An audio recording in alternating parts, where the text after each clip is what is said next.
Tanumo, Onunchoni ha or Dangma, Gicheli Wekun, Yanutumo, Osolimo Giake, Ubaonani, Aya, Baba Shushui. Amen.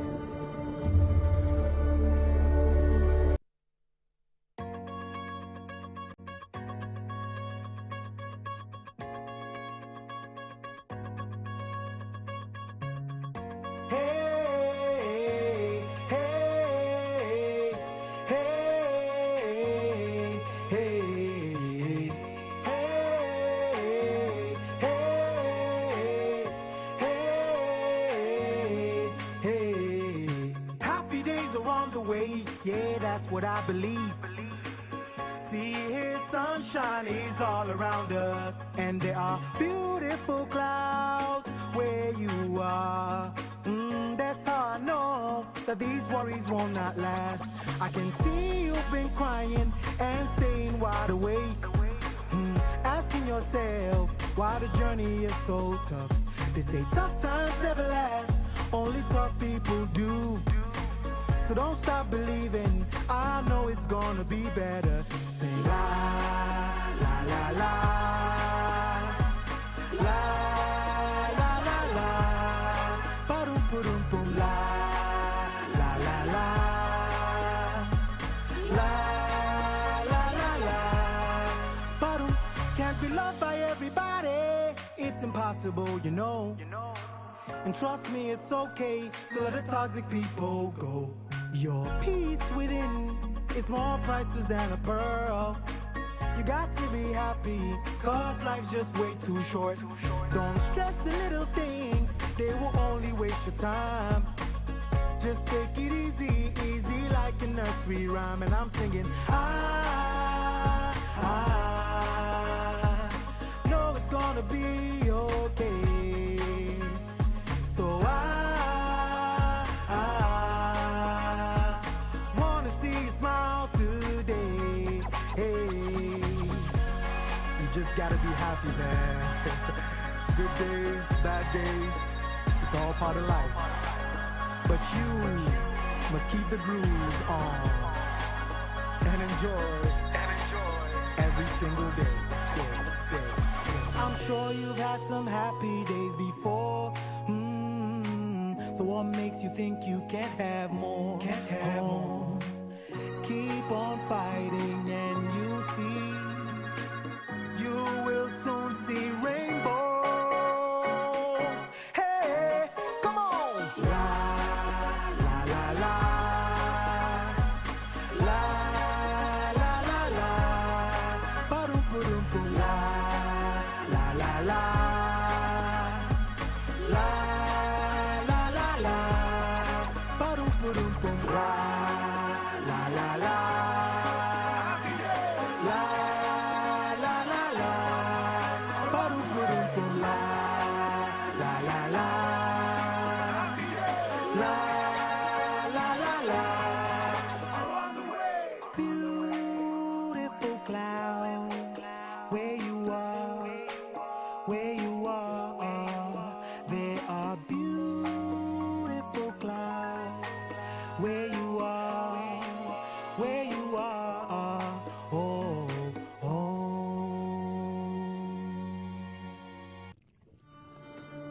Tanumo, Onunchoni ha or Dangma, Gicheli Wekun, Yanutumo, Osolimo Giake, Ubaonani, Aya, Baba Shushui. Amen.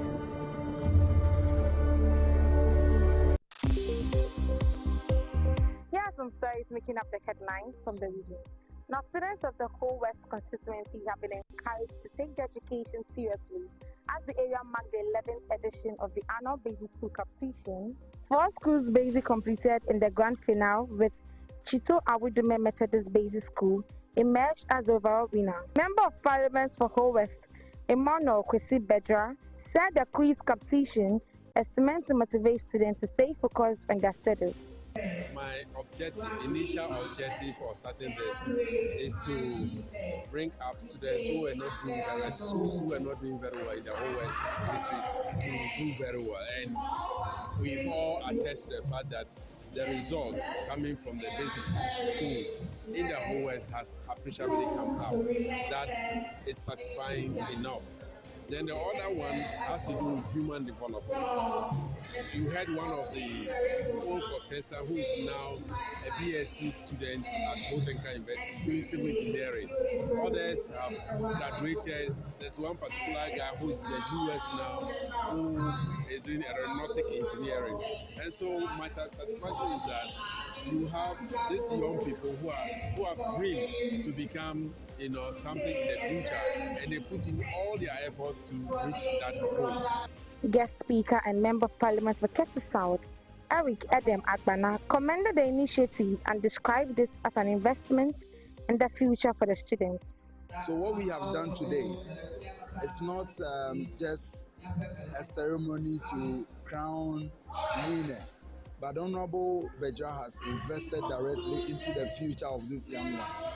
And it's a beautiful thing, and I will urge all MPs, including myself, to replicate this in our constituencies. I will go back and do this. In fact, I have decided to co-opt the chairperson for the steering committee here into my committee so he can provide guidance, because to do this for 11 years consistently, it's something that must be commended. Captain of the reading school, Joel McCaffrey, said their victory shows that hard work pays off and promised they will continue to work harder. I'm very excited that we have won because we've been to the semi-finals for 5 times and we didn't win. So as for this one, I'm very excited. So as for the moral lessons, I just learned that we should practice harder. Organizers say the competition continues to inspire youth learners and the consistency to strive for academic excellency. Is high among traditional leaders, residents, and motorists in the Impoho district now that the Apowa to Impoho road has been included in President Mohammed's Big Push program. The project, covering 13 kilometers, has officially commenced after years of neglect. Despite 2 sword-cutting events in 2018 and 2021, the road remained entirely unmotorable for commuters. With the current administration's initiative, locals are hopeful that construction will finally be completed. Justice Amo, a CEO of Justice Construction. Actually, this road is the design is a continuous of the Apowan KJB type. It's going to be a paved road with the paving blocks as a final finishing, a strength of 50 Newton and above. And we started producing the paving blocks at our factory. If you pay a visit, you will see that much is ongoing. It's about 16 million pieces of paving blocks that we are going to use for this stretch. And also crash rock for the base. And then the sub base is also under production at our quarry. So you see the road very busy very soon, maybe getting to the tail end of this month and next month. During a site visit on Monday, March 9, 2026, to inspect the preparatory work on the ground, Western Region Minister Joseph Nelson expressed his excitement over the contractor's return to the project, adding that his joy will be complete when the work is done. Just more construction has come on site, courtesy the effort of His Excellency. So let me say a big thank you to His Excellency for listening to the concerns of the people and actually acting to get the contractor on site. Let me indicate that I'm excited, together with all of us from the WRCC, I'm sure the BCA as well, and the people are excited that the contractor is on site. But our joy will be full when the job is done. For details of these stories and more, kindly log on to metrotvonline.com. My name is Gota Lloyd Atipekwaku, and this is from the region. How do you feel about your own plane right now? My own plane. Right now. My own plane is an air ambulance now. Emergency air ambulance. Nice. For every Ghanaian. Okay. Not for me alone, for every Ghanaian. Thank you. Who says shoes or someone? I'm going to the parliament, not cars, I'm going to them. I say, hey. Wait, I said, Omo a champagne socialist. Omo confront them, tell them that they are champagne socialists. That is what they do. Hypocrisy, double standard. They do politics without principles. Tell them on your campuses. Face them with these words. These are hard facts. They should look at their leaders and they are enjoying. And they have abandoned the grassroots. Some of the cane boys who are hungry and on campuses, when they want to do politics, face them with these facts. Tell them, they lie to you. They make you a hungry person. They make you poorer. They don't even give you opportunity. Yet you follow propaganda. Face them with the facts. Because MPP, we have a story to tell. Don't be worried at all when you hear on your campuses they are tagging any of your leaders with that so-called corruption. Don't mind them. If they do not, they believe in whatever they are saying, they should go to court. And go and tell the truth to the court. It's the reason why they removed the Chief Justice. Because they know that the Chief Justice will not help them to do persecution. After the tragedy of losing his wife, Lodina adopted him as her second husband. And I'll go into the kitchen and Lodina is cooking light soup, I bend my jollof rice, and all that to my husband, Reverend Basie. And so for many years until Mama Pat came onto the scene, Lodina was the one cooking his light soup and everything.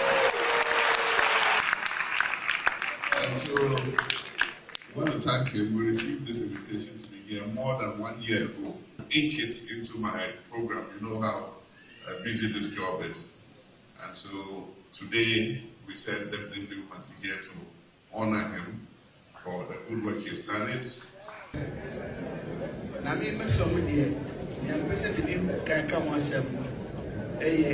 a different relationship.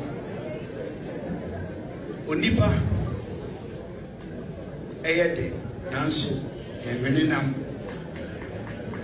Benjamin said, Move Brebe Mama say, your president, former president, before Tamwa, because school, Achimota school, says for Nani Bakufi before now I am a collar behind so.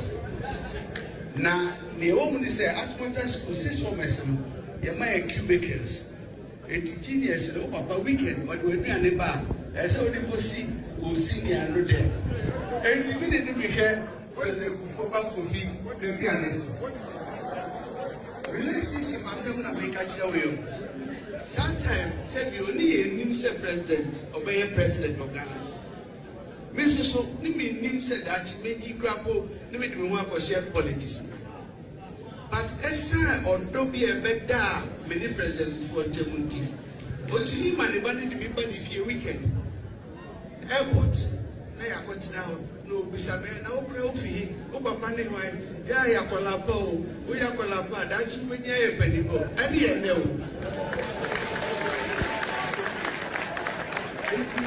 Relationship here. Yama, MDC, you know, as senior.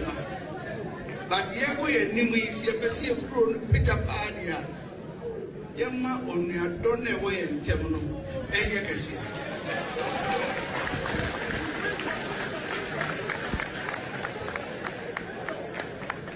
Mr. President, I'm going to now watch what that's squad of Fremina who discover Bishop Kutumu and then my chief for staff. Now, government is broke, government is broke. But people are spending billions to go inside the government that is broke. Have you ever seen a minister who resigned because government is broke before? Government has no money. Have you ever seen a governor who said, Ladies and gentlemen, when I was elected, I thought the government had money. Now I discover government has no money, I resign. Have you ever seen it? Government has no money, but they are bringing money out at election time. Where is that money coming from? So they are lying. What is happening is that there are two types of wicked people in government. Type 1, they eat current money. Any money they find in government, they will eat it. They are wicked about that one. There is type 2. Type 2, they eat current money and future money. They will say, my term will end next year. When I leave, how will I eat money? Let me borrow money now and borrow money of the future and eat it now.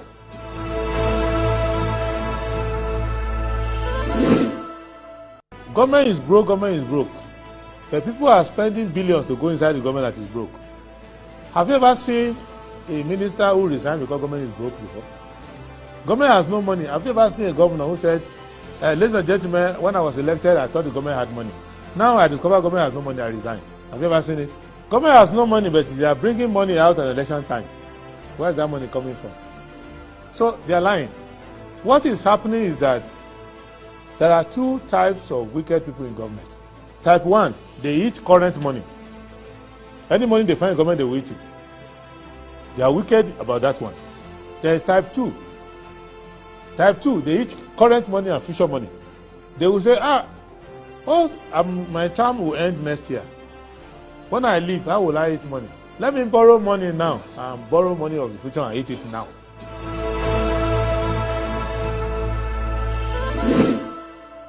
Government is broke, government is broke. But people are spending billions. All right. Good morning. Good morning. Thank you very much for joining the show. This is Good Morning Ghana on Metro Television. My name is Aldo Moro, and as always, Audu Moro. It's my name. It's always a pleasure to come here. It's a beautiful Wednesday morning, and this is the day the Lord has made. Indeed, we're glad in it. We want to say a big thanks to the Almighty God for making it possible for us to return here to join the nation's conversation on the big issues that are making the rounds in our dear country, Ghana. Today is Wednesday, the 11th of March, 2026. And once again, big thanks to you, our cherished and valued audience, for tuning in every day from 7 a.m. to 9:55. You know why? Because this is where Ghana listens to. And this is what Ghana wants to listen to. Dispassionate, intellectually stimulating, riveting, and productive, forward-looking conversations that we have here on the show. Let me start with the front pages of the newspapers and that of the online portals as well. Daily Graphic this morning says that Audit spots 21 billion cedis fraud on state coffers. Government targets corporates for prosecution.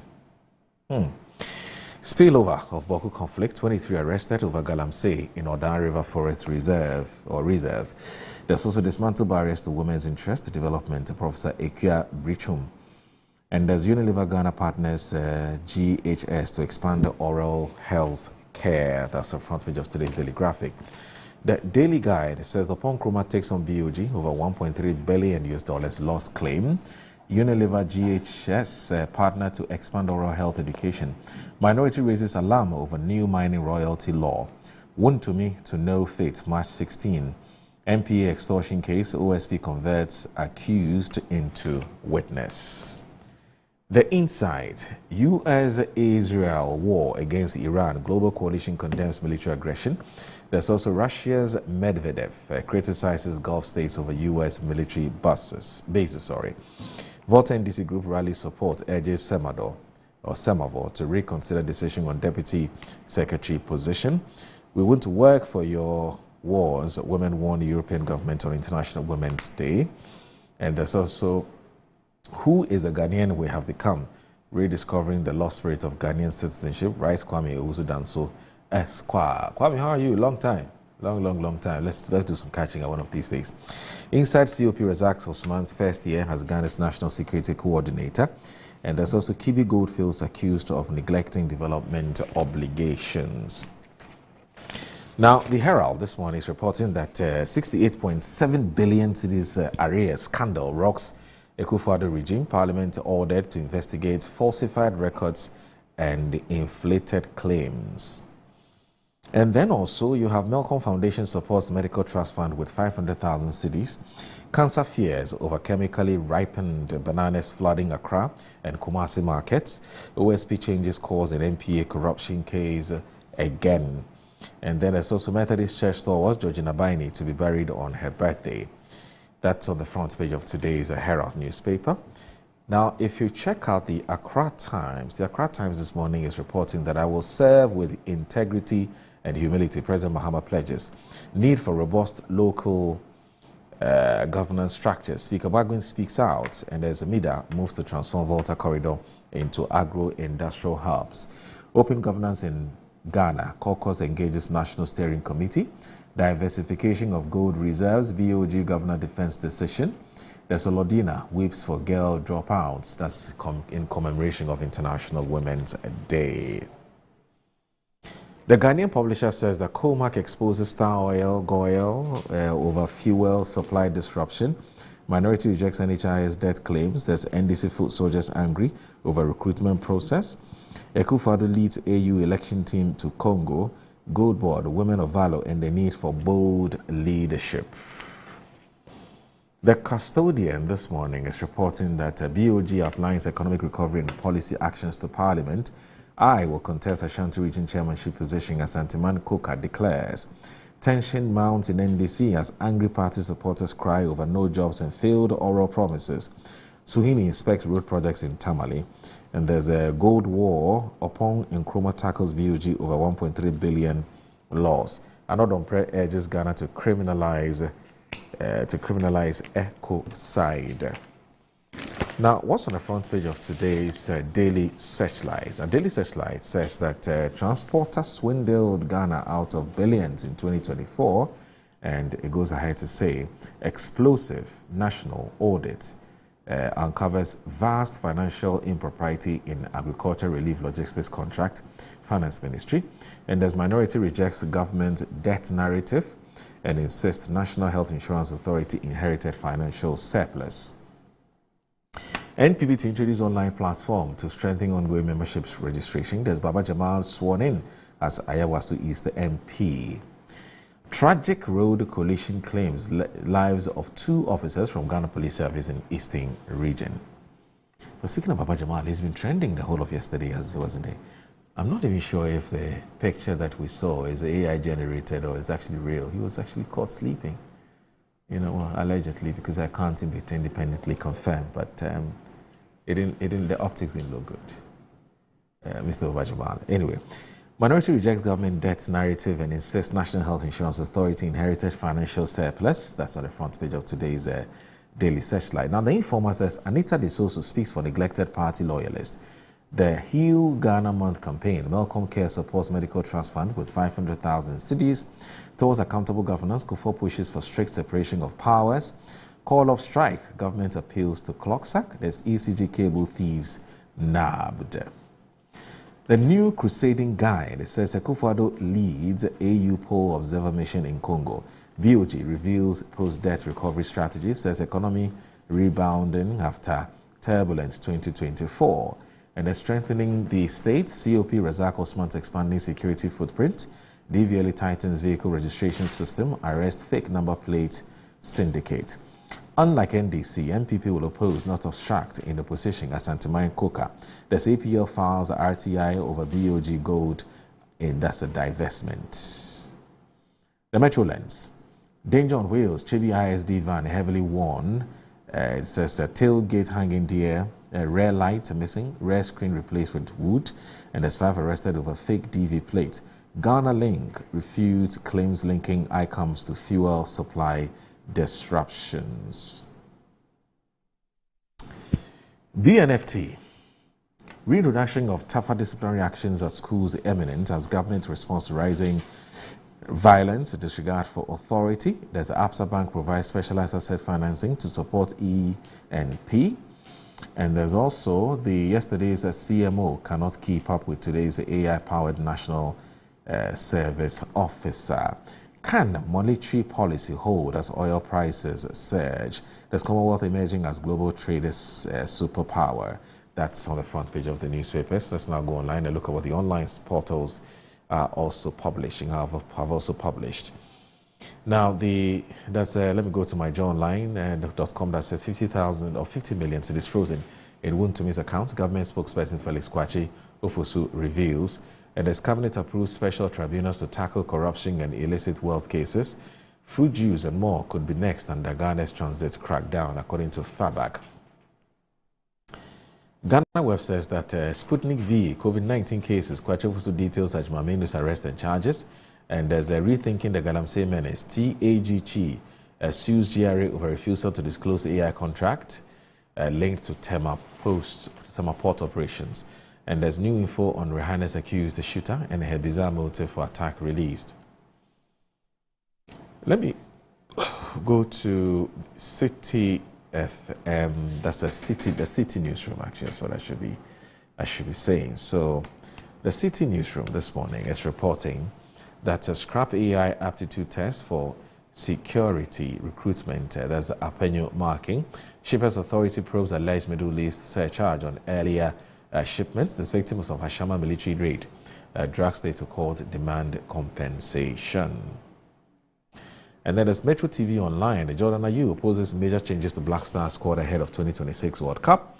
Ghana ready to make an impact at the 2026 World Cup. Jordan Ayew, there's fictitious 89.4 million debt uncovered in 1D1F. A petroleum hub rejects expected to create up to 800,000 jobs, according to the CEO. Well, I guess that we can end it here for the newspapers and the online portal review. Please stay with us. This is Good Morning Ghana on Metro Television. I'll let you in on my guest shortly. Stay with us, please. Tanumo onunchoni ha o dangma je chele we kun oyanu tumo osole moji ake oba wona ni aya ba ba shosho eshe. Amen.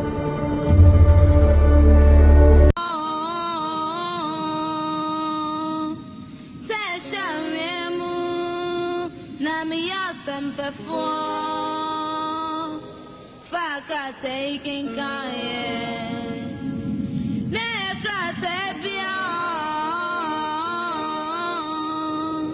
oh baby Troy,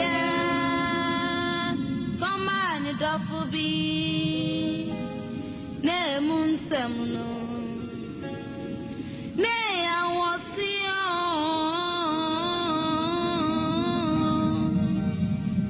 na me pese obi etiebio Amudi odo edi agrono ya amare ni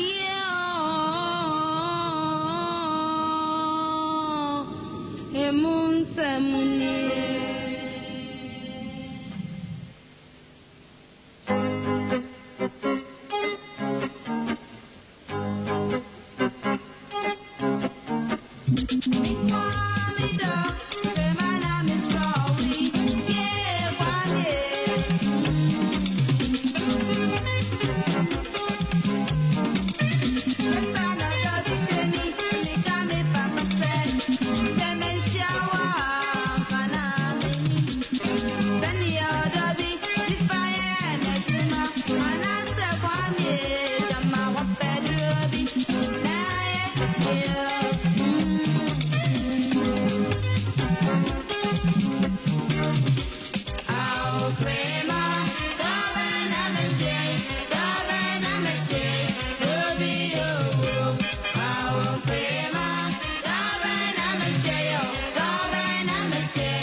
you're back on.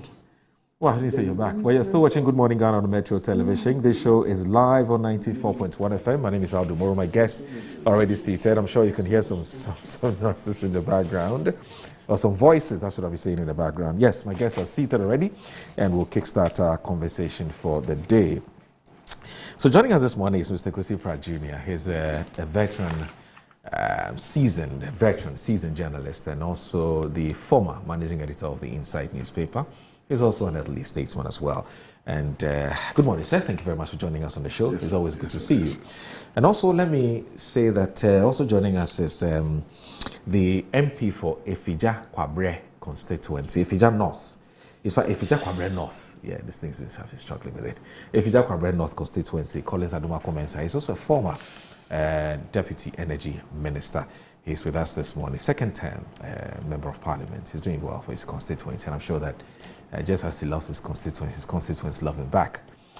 Good morning, gentlemen. Thank you very much once again for joining us. Honorable, it's good to see you. Good to see you, my brother. You're doing very well. My grace, How is the constituency? Constituency is fine. Okay. This morning, not heard any bad news. I presume that everything is going on well. Yes. I think today, the only significant development is that there's going to be an election for the presiding member for the district. Okay. But I get that. I gather that there's been some consensus building, so it's not going to be anything very difficult to surmount. So, so far, it's been very peaceful. Over the weekend, I joined the DC and other members of the district for the 6th March, the Independence Day celebration in the district. Very colorful event, cultural display, student marching, and it took me back to my days when everybody was eager to be selected to come to Independence Square to march in front of Mr. Rollins. So nostalgic feeling, but it was a very, very colorful event. Okay. The government tells us that, speaking about independence celebration, the government tells us that it's pruned the expenditure drastically down from in some cases 17 million, some cases 20 million. And now we're spending between 1.2, 1.5 million cedis on the independence celebrations. And it appears that Ghanaians generally appear to be happy and excited about that, except that what must have been on Monday or so, I had Paul Andromotri here, who's the host of Good Evening Ghana, and he was of a different opinion. His views were that, look, sometimes there's a case to be made for what he calls the expenditure on that day also serves as an economic stimulant. So the person who comes to sell kinky on Independence Square, the person who sells the ice cream, the number of flags that are ordered, there's an economics, element to the celebration of the Independence Day, which sort of then gives people an opportunity to sort of, earn or make a living. So once you prune it down and you do it the way we did it at the Jubilee House, you have deprived a number of Ghanaians or thousands of Ghanaians from making some small money, for themselves. I don't know whether you have a view on this, and I'm asking you. I'm picking your thoughts on this because you raised the issue about how you celebrated Independence Day. Well, so the idea that we bring in the any attempt to cut down expenditure is welcomed. Okay. I don't think anybody should have any problem with a country where there are other very, very pressing concerns elsewhere. If government decides to use this as an opportunity to reduce the expenditure, I don't have any problem with that at all. Of course, I understand where my schoolmates Paul is coming from. And that yes, during independence, you see a lot of people involved in very brisk business activities, which in his view also helps to stimulate the economy. When I was in the constituency for the 6th March, I saw that people were selling ice cream, water around where the program was being held. And in my constituency like this, they rotate the towns. So last year it was in another town, this year it's in another town. Yes, it brings some excitement and some economic activities. But others have even argued that why do we have to even have a parade in the first place? What are we celebrating? Others will argue that we should that day as a sober reflection of how far we've come as a country, and then rather teach our kids history, tell them what independence really is about, who and who contributed immensely to the struggle and all that. So I don't begrudge him for his comment, but I welcome any attempt by government to rein in expenditure. To rein in expenditure. I don't have any problem at all. Okay. I don't have any problem at all. I also wish that they should continue with the rotation. It's quite interesting. I mean, Akufado's time when, for the first time, I went to Cape Coast, Ashanti region, there was some buzz, some excitement. So maybe, I'm sure that subsequently, government can also consider than to moving it to other parts of the country for the others to also have a feel of what the whole parade marching is all about. Of course, within the same limited resource allocation. I'm all for it. I don't have any problem with expenditure reduction. Okay, see, low-cost independence celebrations, generally Ghanaians have hailed it, but there are critics who are saying that you've deprived people of making some small money for themselves. We celebrate Independence Day to make people make money for themselves. I mean, we should quit the childishness. You understand? We should quit the childishness. Independence Day is celebrated in order to venerate our forebears who stood for our liberty and so on. It's also celebrated in order to encourage us to follow the example, to follow the example in uplifting the national flag and in working to ensure that our needs are met and so on. Independence Day is much more important than just a commercial activity, you understand? And I'm worried that some of the analysts reduce it to a commercial activity. As a matter of fact, what I want to find out is whether Independence Day, however it is celebrated, leads to the galvanizing of our population and the setting of national goals that must be achieved in order that we are able to take care of ourselves and so on, in order to give real meaning to our independence. These are the important things. And over the years, I've been worried about the celebration, not just of national independence, but all important national days. You see, if you organize a parade, whether at the Black Star Square or Flagstaff House or Jubilee House, whatever, what does it do to make our people wake up to their history and to live up to the demands of that history? What does it do? Is it better on Independence Day to organize learning activities in our schools which emphasize our history, or to get children to march? Right. These are questions we should be asking. Is it better on Independence Day to organize tours from Volta region to the Western region, from the Western region to the Northern region, so that our people have a sense of national integration? You know, is it better on Independence Day to organize things that promote, you know, our food, you know, our culture, and so on? For example, on Independence Day, Kwame Nkrumah wore, all of them, the 6 of them who were on the days, wore a certain kind of batakari. Not the batakari for the elite and so on, the batakari for the working class. What do we do with the batakari on Independence Day? So these are for me more crucial, you know, and I want all celebrations to be meaningful. I wish that all celebrations would be meaningful. For example, Africa Liberation Day, now Africa Day, and so on. On that day, what do we do?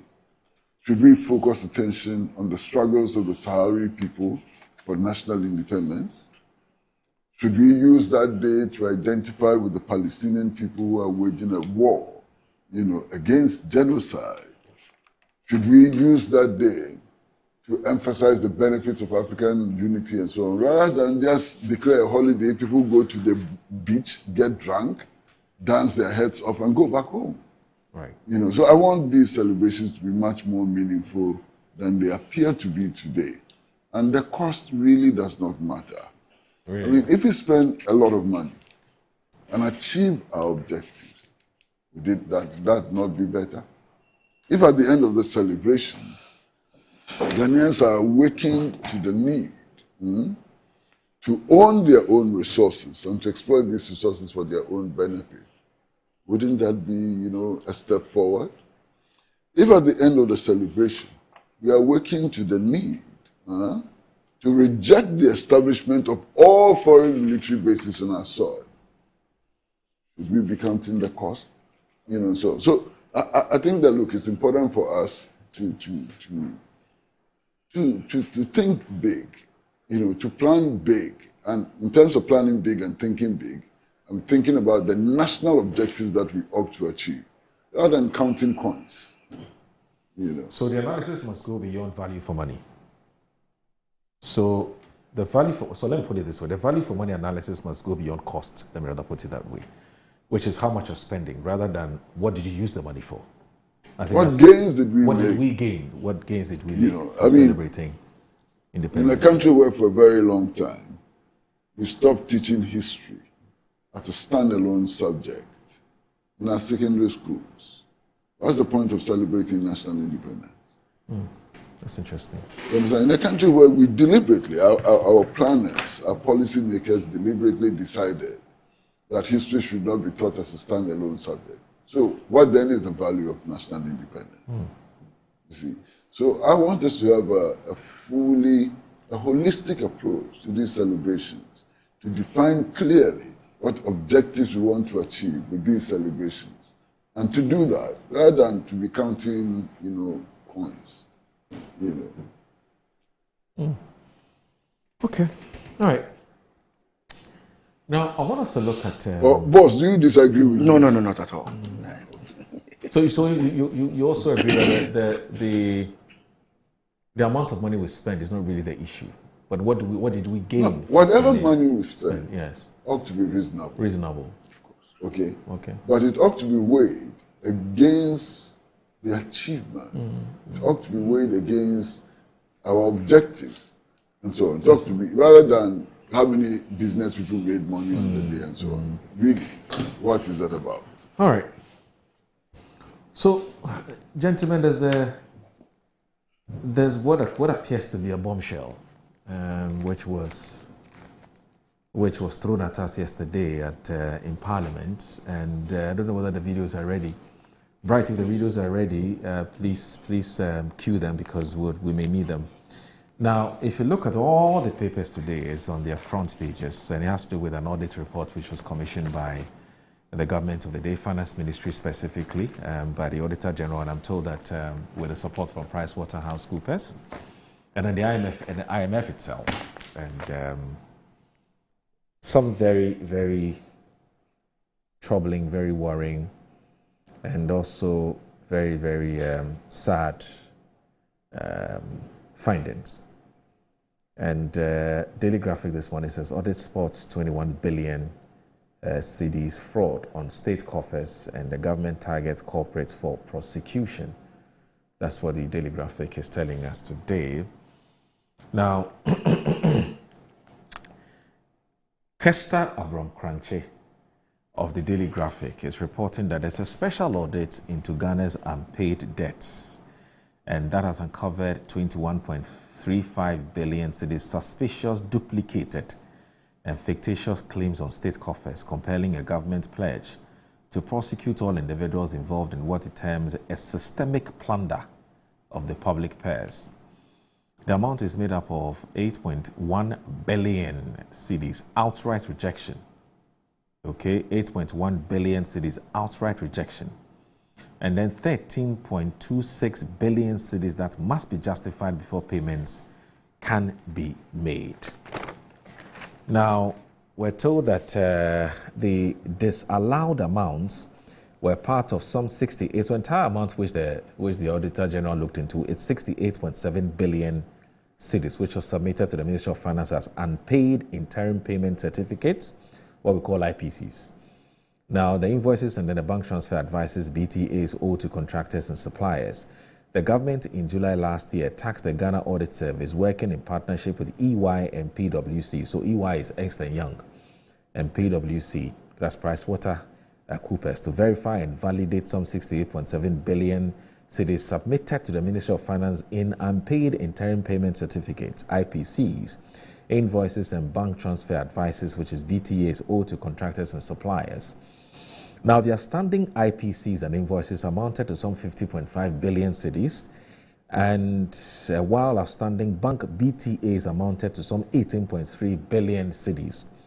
Presenting the findings of the Auditor General's reports on arrears and payables as of the end of 2024 to Parliament yesterday, the Deputy Finance Minister, Thomas Nyakwampim, revealed that out of the 68.7 billion cedis in claims submitted for verification, only 45.4 billion cedis was deemed valid for payment.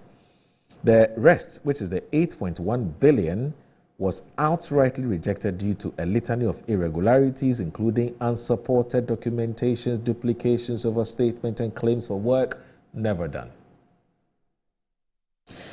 Now, a further 13.3 billion cedis is still under scrutiny pending the provision of adequate documentation. Now, delivering the statement on behalf of the Minister of Finance, Dr. Kasela Tufosi, Mr. Nyakwampim, told the House that the findings painted a picture of the rotten system designed to fleece the people of Ghana. Now, this report exposes the systemic plunder and abuse of the public financial management system, Mr. Nyakwampim stated. By the time I am done, it will become clear that something needed to be done to save our economy.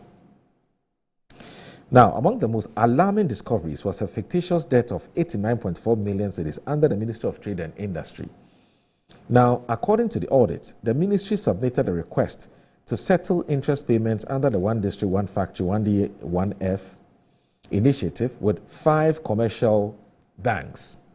However, when auditors contacted the banks, every single one confirmed they were owed nothing. The banks are saying they were owed nothing by the government under the arrangement. Without the audit intervention, a whopping 89.4 million cedis of hard-earned public money could have been disbursed to settle this non-existing liability, Mr. Nyakwampim tells Parliament. The report further detailed another case where payment of 10.5 billion cedis was recorded as having been made into a non-existent that's a buffer account at a commercial bank with the account number cited not confirming to the bank's format. In the light of the findings, Mr. Nyakwampim announced the entire 1D, 1F scheme would be subjected to a forensic audit. The audit also uncovers significant discrepancies in the distribution of relief supplies by the Ministry of Food and Agriculture during the 2024 dry spell. The government paid 34,000 tons of rice to address the impact of the dry spell, but the ministry received and distributed only 24,000 tons. How? Okay.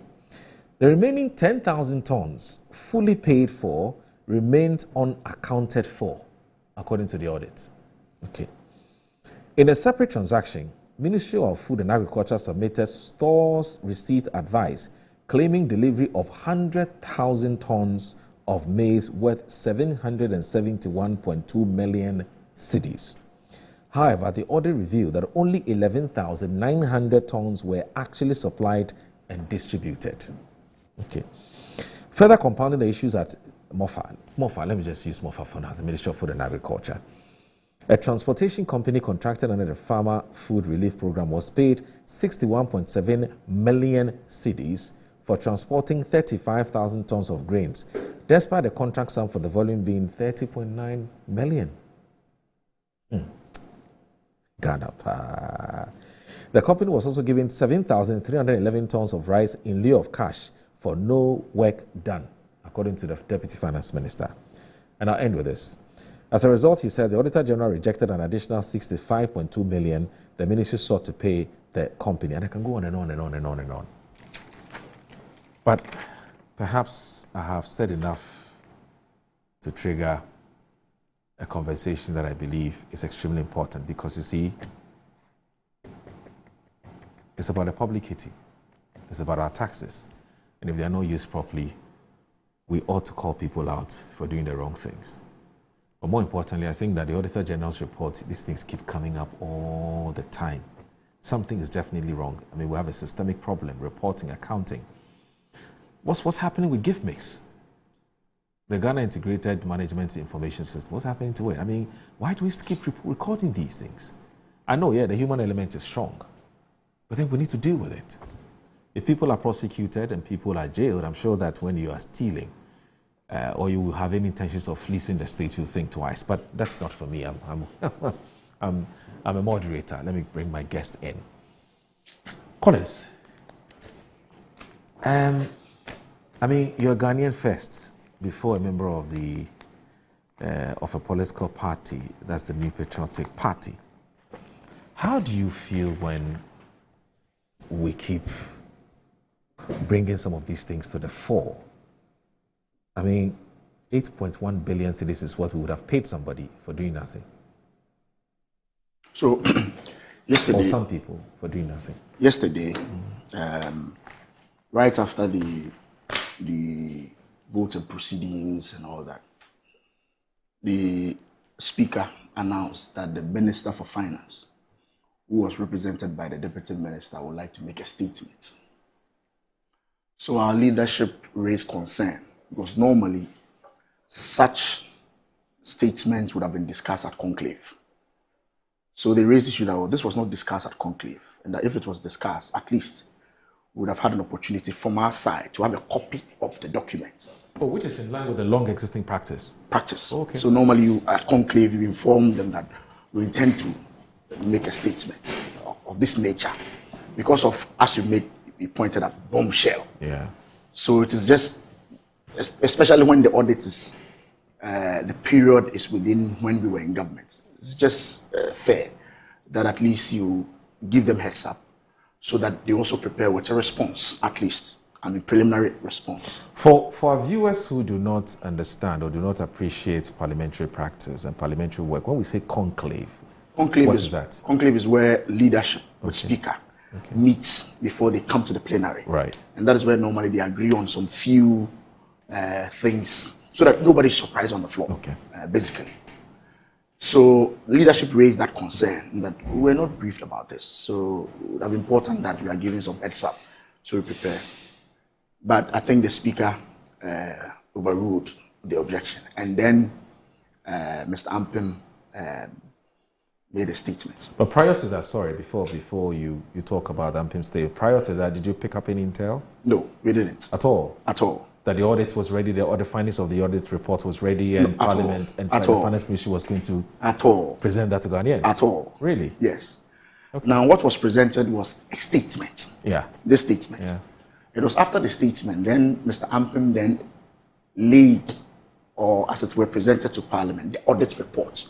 So as I sit here, the audit report, which will include management, conversations, the individuals involved. I'm sure you cannot do an audit and bring a report without engaging the individuals involved. True. All those individual engagements that necessitated this statement had not been made available to us. It was on the floor that Ampim laid just a copy. And then one other copy was given on the same floor, given to the leadership, Mr. Fenyo Market. As I sit here now, I don't have a copy of the full report. So the debate on the floor or the comment on the statement was based on what Mr. Ampim, the statement that he gave, which did not include the names of the companies, the individuals involved, nothing. And even their response to why what happened had happened? Absolutely nothing. Okay. So it is this. Now, ordinarily, if you read a statement like this, and he says that they received requests for payment of billions of cedis, and that for this audit, this money should have been paid. Every Ghanaian, every normal Ghanaian will be appalled. So, why? Who would have done this? But interestingly, as I said, he failed to mention names and companies. And if you read the report, you hear a transport company was engaged to transport this. The transport company transported only this amount, but was paid this amount. What it means is that the government is aware and knows the company involved. Yes. Let's make this a very simple matter.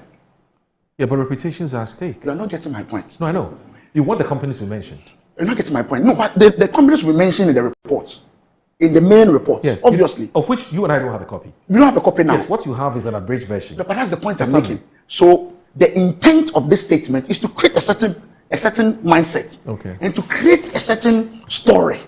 Because this one, all you said was that bombshell. Yes. We don't know what went on, the engagement with the company involved. But you are saying bombshell. In fact, in the statement, some part, they virtually conclude that some stealing has gone on. I've not seen the documents. I've not seen the report. I've not seen the interactions. You see, even the comments after the statement, it was clear that nobody is against audit reports. In fact, I am so excited that this is happening. Because for me, this should not repeat itself. If indeed what they are telling us is the truth. I have cited a 2017 same audit report when NPP came to power. They said, oh, we are going to audit all the certificates that have been brought to us. You'll be surprised the amount of money they were mentioning in 2017. How come we are having the same problem when the government is leaving power? So even the statement itself acknowledges that the system itself has a problem. I am all for systemic plan. I am all for any processes to clean the system. We are talking about duplication of invoices. How come the GIFMIS system is unable to identify that the first invoice that was entered and paid for, the same GIFMIS system has accommodated another entry of the same invoice with the same details? But for this audit, it will have been paid. So if the focus is how to stop the system or clean the system, I'm all for it. But as we said, we are politicians. The word bombshell within a certain period creates a certain impression that something untoward had happened and that people must go to jail. Listen, my brother, I'm telling you today, anybody who's involved in this, whether it's my government person or not, prosecute the person. If indeed what we are reading here is the truth and that there are people at the ministry inputting data, duplicating invoices, what should be done? They should not just be releasing statement to us. I was expecting the statement to say, Mr. So and so has been arrested, is being investigated, has gone to hear. That's what I want to hear. But the government says they will prosecute them. Okay, I don't have a problem. I'm happy. They should continue to prosecute. I don't want it to be like the things we hear all the time. We escalate, then still we don't hear anything. I don't want it to be that way. I want to see action taken on this, if indeed what they are telling us from this statement is the truth. Are you getting the point? But you have any basis to doubt the authenticity of the validity of what government is telling us? I'm saying that this was sprung on us. We don't have a problem. No, that's fine. Yes. I mean, the minister came to parliament, made a statement. If you read some of the things the minister has said in the statement, it's troubling. Every Ghanaian should be worried. If you see that you've paid, go and transport 50,000. You've only transported 20,000 metric tons. But I've paid you for the 50,000. That's a worry. Yeah. But what it means is that the company is known. The owners of the company are known. So let's go after those owners of the company and ask them. And I'm sure the main audit report will inculcate their responses. Why they have not conveyed the 50,000 but have been paid for 50,000. Right. You get the point I'm making. What reasons did they give? That I don't know, because this statement did not give us. But do you think that matters? Is that important? What reasons they gave? It is. Why? It is because they should tell. I'm sure the auditors called them. Because I'm sure that before the government or the auditors concluded that something untoward had happened, they had read the responses from whoever. You and I don't have those responses. No, I get it. Yes, but I'm saying that before they arrived at those conclusions, they would have read the responses from whoever was being audited. Yes. Before arriving at a setting. So what is the next step? So the next step is a prosecution. Absolutely. Yeah. Absolutely. Okay. There shouldn't be any playing around it. All right. If indeed what they are telling us. No, it's a fair point. From what I'm reading, transfers. Yes. You give transfers to a minister who say invoice, go and pay this amount. They go, they check. There's nothing like that. That is a problem. Okay. It is. All right. Obviously. Can I have the paper? Okay, that's fine. That's fine. Here we go. Well, first of all, my brother Collins, You see, any report, factual, inaccurate, whatever, which says that the people of Ghana have lost 21 billion Ghanaian cedis as a result of fraud, is a bombshell. Yeah, but Uncle Z, with the greatest of respect, I'm not cutting you. That audit spots 21 billion fraud on state coffers. That 21 billion cedis is not money that has gone to people's pockets. Not yet. Absolutely. It was going to go, but for the audit. Fantastic. But that is also not true. Not all. No, I'm talking about the 21 billion. It's not all of them has gone to the people's coffers. But some, individual. a substantial amount has gone. But when you say 21 billion, knowing very well that that 21 billion has not gone to people's pockets, okay. That is a problem. Okay. Collins, Honorable. You see, even if it is just alleged that some people or somebody tried to steal 21 billion, it is still a bombshell. I agree with you. It's jaw dropping. Yeah, it is still a bombshell. So no matter how you look at this story, it is not an exaggeration for anybody to refer to this as a bombshell. It is indeed a bombshell. Okay, and I think that we can get over that very quickly. Okay.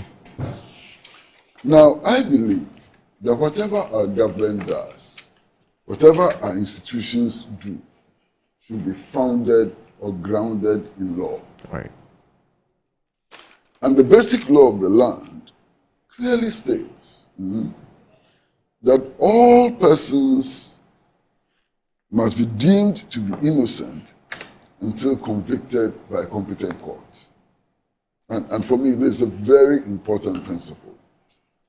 So all persons and institutions against whom allegations have been made, as at now, are innocent until the investigative authorities take the audit. The audit report itself is not sufficient investigation. The investigative authorities, the Attorney General's Department, the Ghana Police Service and its various arms and so on, need to take this audit report and do proper investigation. True. On the basis of which people may be charged and eventually prosecuted. Right. And then ultimately the courts will make the decision as to the guilt or innocence of the persons who are so prosecuted. Right. This is the path I want to go. Right.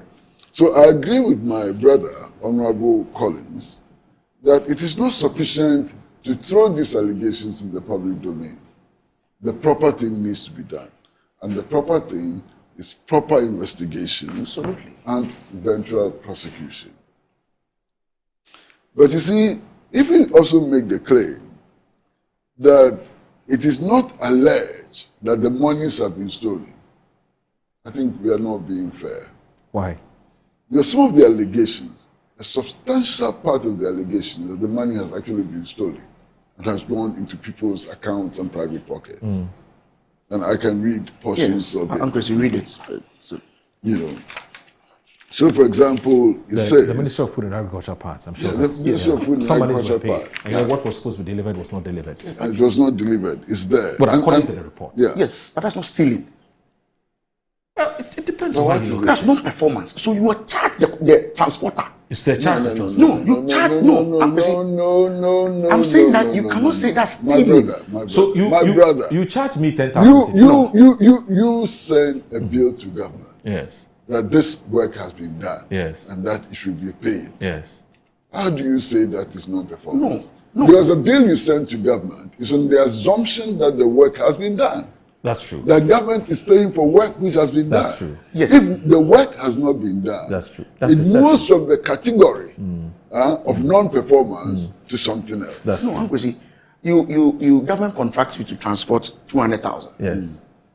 Government pays you for that 200,000. Yes. After you have performed. No, I'm coming. Uncle, see, wait. In this case, the statement does not tell us whether he was paid after. We don't even know the contract. So I'm saying that you say you're going to transport 50,000. Government pays you for 50,000 to transport. Later on, government, through an audit, finds out that you've only transported 30,000 out of the 50,000. That's non-performance. No. That's non-performance of your duty. No. Hold on. Yes. He has no point. That's non-performance. Listen to me. In that case, government then must engage on the basis of a claim that the work has been done. No, he's saying that If, for instance, Uncle see, if the monies were paid before the job was supposed to be executed, yes, because then it would be a case of non-performance. Absolutely. But if the job had been so-called discharged or executed, and then you gave a bill, and then government paid you in full, that is different. Government finds out later that you have deceived them. Then that's a case. We are speaking the same language. No, you are not. I'm saying the that difference is whether the monies were paid before the job or after the job. That's what makes the difference. I'm saying that when you make a claim to government, that you've done a certain quality or quantity of a job, right? And you are paid on that basis, only to be discovered later that the job was not done at all. It leaves the category of non-performance. That's the point I'm making. Yes, okay. With that, it leaves the category of non-performance. With that example, yes, it's not non-performance. Clear. That's stealing. It's stealing. Yes. Okay. Now, you are compelling me to read aloud some sections. I have it here. I'm busy. This is Daily Graphic of today. The audit also uncovered significant discrepancies in the distribution of relief supplies by the Ministry of Food and Agriculture during the 2024 dry spell. Right. The government paid for 34,000 tons of rice to address the impact of the dry spell, but the ministry received and distributed only 24,000 tons. Yes, so they paid. The deficit is 10,000 tons. Absolutely. Yes. The remaining 10,000 tons, fully paid for, remains unaccounted for, the audit stated. And then you can go on, and then it talks about maize and so on. So the contractor has not performed. He has not been able to supply the entire... No. Honorable, no. I've explained this matter in sufficient detail. I don't think that we should come back to it. No, it's important, Ankwesi. It's because there's a fundamental difference. So, Mr. Speaker, in 2024, the government of Ghana paid for 34,000 metric tons of rice to address the impact of the dry spell. What it means is that the government of Ghana had contracted somebody to supply rice worth 34,000 metric tons. So government paid. In supplying, the person has only supplied 24,000 metric tons. Undersupplied. That's undersupplied. But this narrative, so what is only one narrative. You understand? There are two scenarios. One, that government paid in advance for the supply of 34,000 tons. Yes. And that the supplier could not deliver 34,000 tons. That's a case of non-performance. Yes, that's the point he's been trying to make. That's a case of non-performance. Yes. There's the other scenario where a bill is submitted indicating that 34,000 tons have been supplied. Yes. And indeed, only 24,000 tons have been supplied. That is not a case of non-performance. No, that's stealing. That's stealing. Exactly. But that's not what the report tells us. What does the report tell you? That government paid in advance. It doesn't tell you that. But the report also doesn't tell you that the people... So why are you just hinging your argument but you also want to, on one scenario? You also want to maintain that So there's no clarity. No. I am saying that there are two possible scenarios. Okay, that's fine. You are saying that there's only one scenario. That's fine. I'm saying that it's not true. That I agree. You agree I now. agree with you. I agree with you with the two scenarios. Yes. So we can move on. Yes. You understand? Look, for me, the most important thing is that we should be a country governed by law. Yeah. And that we should not trample on the rights of our citizens. And the rights of our citizens include the right of our citizens to enjoy the fruits of their labor, which means that nobody should be allowed to steal what belongs to us also. Okay. Now, if we operate on the basis of law and so on, these things will not become controversial at all. I don't see the controversy here. It should not be controversial. The Auditor General has performed his duty. These are his findings.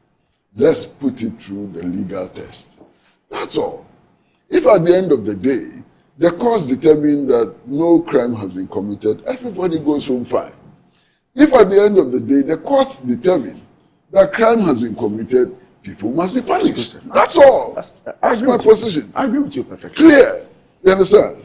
At this stage, this fight about whether or not government is doing propaganda and so on is totally irrelevant. Let's put the facts to test. That's all. But why do we keep coming back to this issue? We keep coming back to this issue for a number of reasons. The first major reason is that we have elected for ourselves a system of government which cannot survive without corruption. We all. This is the system of government we have chosen. When independent organizations do studies and so on and tell us that to become president of Ghana, you need as much as $100 million. Yes. In your back pocket. In your back pocket. Yes. What does that tell you? It's based on money. Yeah, but those are contributions by ordinary Ghanaians. 500 cedis here, 100 cedis here, 2 cedis here. Oh, my brother. Crowdsourcing. My brother, please. We should not attempt to deceive the public. We should not make that attempt to deceive the public at all. Why? I know. In some of the political parties, when leaders meet, when leaders travel from, leaders, and I'm talking about leaders, travel from various parts of the country to meet in Accra, their transportation is paid for. Their feeding is paid for. Their hotel bills are paid for. And in some cases, they are paid allowances. Party leaders. Look, and I want somebody to deny that. When party members even go on demonstrations, they are paid. You don't know that? Yes, I know.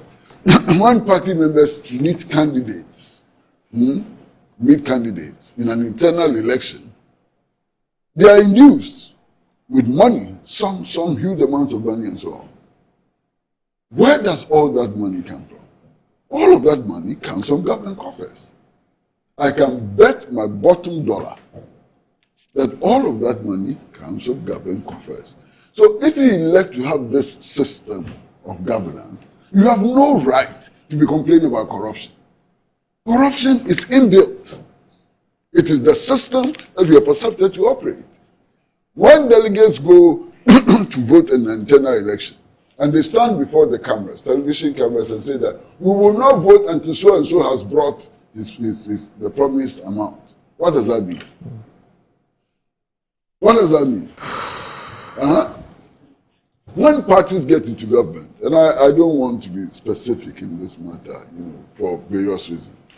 When parties get into government, and their leaders admit that they have to submit all of their bills to the seat of government for government to pay for their bills. What does that tell you? Where is that money coming from? Where is that money coming from? So this is a system we have elected for ourselves. And this is the result of this bourgeois political dispensation. If we had a different political system, we could fight corruption. If we had a different political system which dwelt on the high ideals of service to the community, we dwelt on the high ideals of self-sacrifice and so on, we wouldn't have this. Collins, this thing keeps coming back. We've got to find a way to nip it in the bud. You see, all these things that you're talking about, invoicing and all, who does the input? Human beings. You see, Uncle, very experienced. You go to the ministry, the people who do this inputting and all those things are the technocrats. Deadly guys. The people behind. No minister input into gift mix. No minister input into gift mix. So the civil service. You see, no minister input into gift mix. But of course, you see, you do that in connivance. They do that in connivance. In connivance with who? Uncle, see, of course, they're authorizing a person. The person authorizing. But I'm telling you that when you take a daily graphic, when the deputy finance minister comes to parliament and says, you read this, and daily graphic puts there, Audit spot 21 billion fraud of state coffers. Government target corporates for prosecution. There's a reason for this. Are you getting the point? It is meant to capture a certain mindset, to push a certain agenda. And we know the period this audit was done. The previous government. There's a reason for that. You get the point I'm making. Yeah. It's supposed to capture a certain. I'm talking about the propaganda bits that you talk about. Honorable. I'm saying that honorable. Look, this is a Wednesday. I understand. no, seriously, this is a Wednesday on Metro TV. Absolutely, Uncle.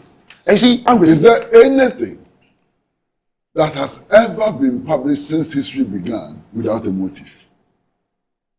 So I'm saying is there anything in the world, if you like, the universe, which has been published or broadcast since time began without a motive? So you're buttressing my point that there's a motive for this. That's the point I'm making. So what? There's a motive. Everything has a motive. Yes, I'm saying that. So I'm just repeating that there's a motive. So yes, there's a motive. So there's a motive to capture a certain story in the minds of Ghanaians. There's a motive for it. So there's a motive for it, Anguisi. So and you see, we've not come to a conclusion. Does that invalidate the facts? No, we have not come to a conclusion that this is an audit finding. We are yet to engage the people in prosecutions and all that. Let's wait. Because yesterday, when you listen to the comment on the floor, when the minister was reading the statement, immediately he says 1.2 billion was transferred anywhere. Then you hear the members of the NDC. Hey! There was a certain reaction. It was as if something has happened. As soon as see. You mean nothing has happened? I'm busy. Collins, I mean, what? Are you saying that in spite of all of the things that you and I have read today, you have the full statement? Nothing has happened. I'm even worried. Something has happened. I'm worried. And that which has I've happened. made my point that I'm worried about what I'm seeing. But I'm saying that you make your point. Make your point. Something has happened. Make your point. What has happened is significant. So don't let us create the impression that nothing has happened and that if something has happened at all, it's not significant. These are significant allegations.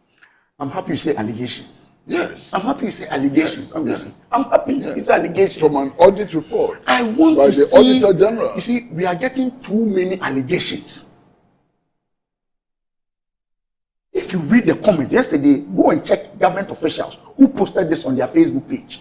That this is what is happening. Read the comments. People are getting tired of allegations. Let's get to the bottom of the issues. We are getting tired. I am very sure. We are. I am very sure. Oh, I'm busy. Hold on. I'm very sure. Collins, prosecutions are Can I finish? I am very sure that some of the people who allegedly are implicated in this will not be too comfortable with your call for prosecution. I don't want them to be comfortable. I'm busy. Fantastic. I don't want them to be. Let's move on. If you can, if you move on. If you are inputting duplicate invoices to the tune of billions of Ghana cedis, I don't want you to be comfortable. Fantastic. I want you to be comfortable. Fantastic. I want the government. I just wanted to make the point. Yeah, but that was the point you even made on the floor. Some of the people. Oh, I don't want them to be comfortable. I'm just making the point. I am buttressing your point. Some of the people who may be associated with you in different ways. Yes. May be very highly uncomfortable. I don't want them to be uncomfortable.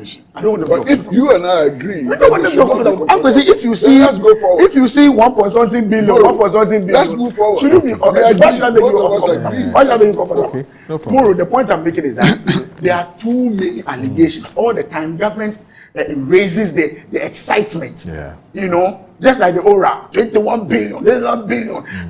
Let's get to the bottom. Just tarnishing people's Nobody will disagree with you. Absolutely. So let's move forward. Yes. So government should go beyond this bombshell, as they put it. Okay. This is even a smaller bombshell. All right. We saw a bigger bombshell.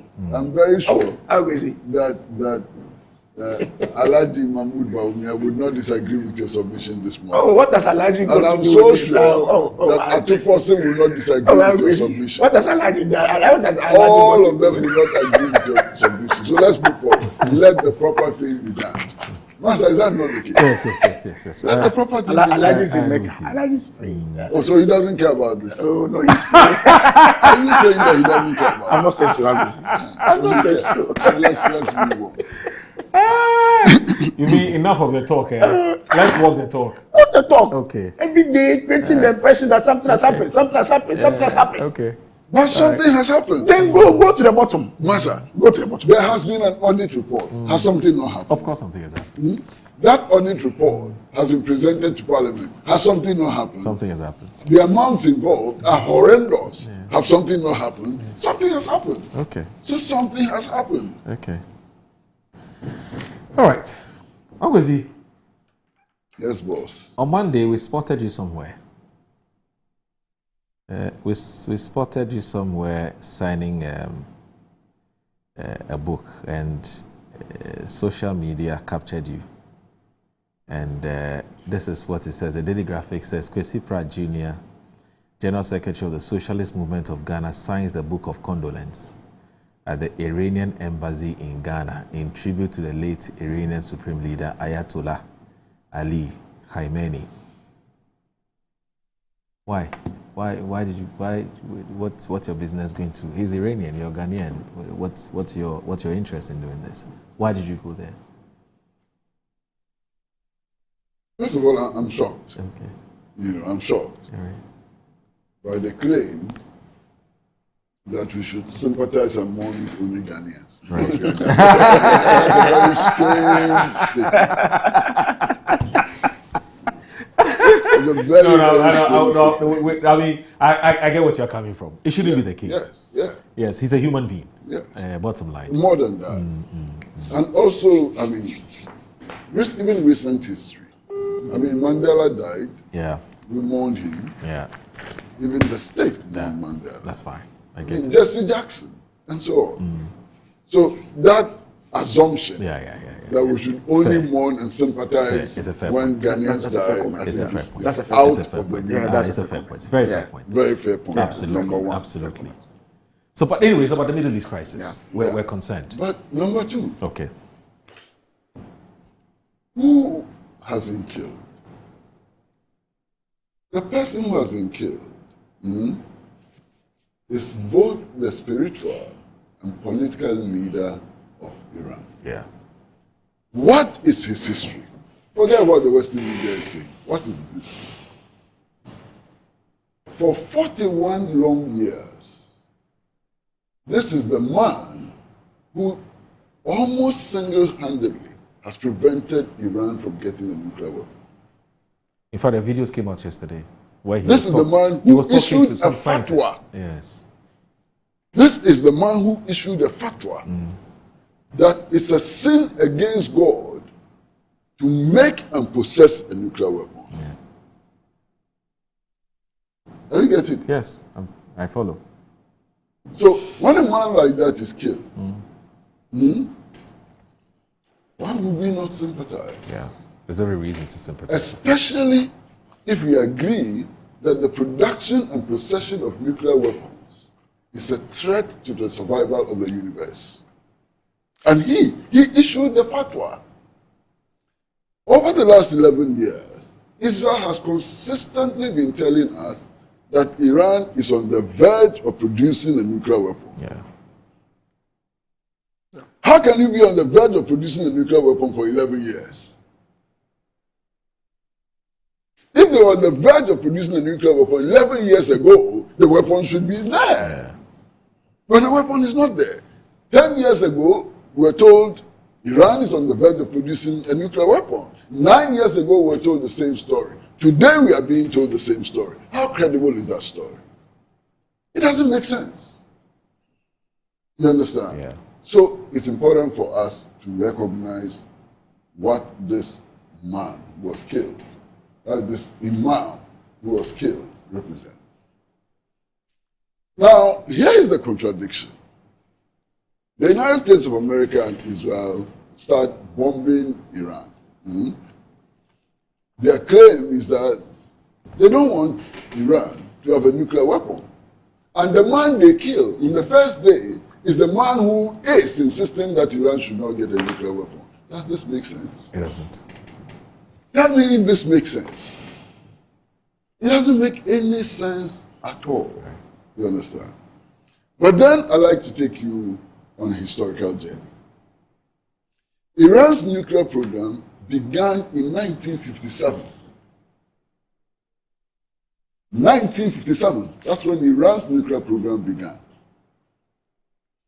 Iran's nuclear program began with the full assistance and involvement of the United States of America. Many of the Western countries traded parts and so on, science and so on. Germany and France, notably, were involved in the Iran nuclear program in 1957. The historical record is that at some point, Iran achieved 95% enrichment of uranium when the US was involved in that project. Interesting.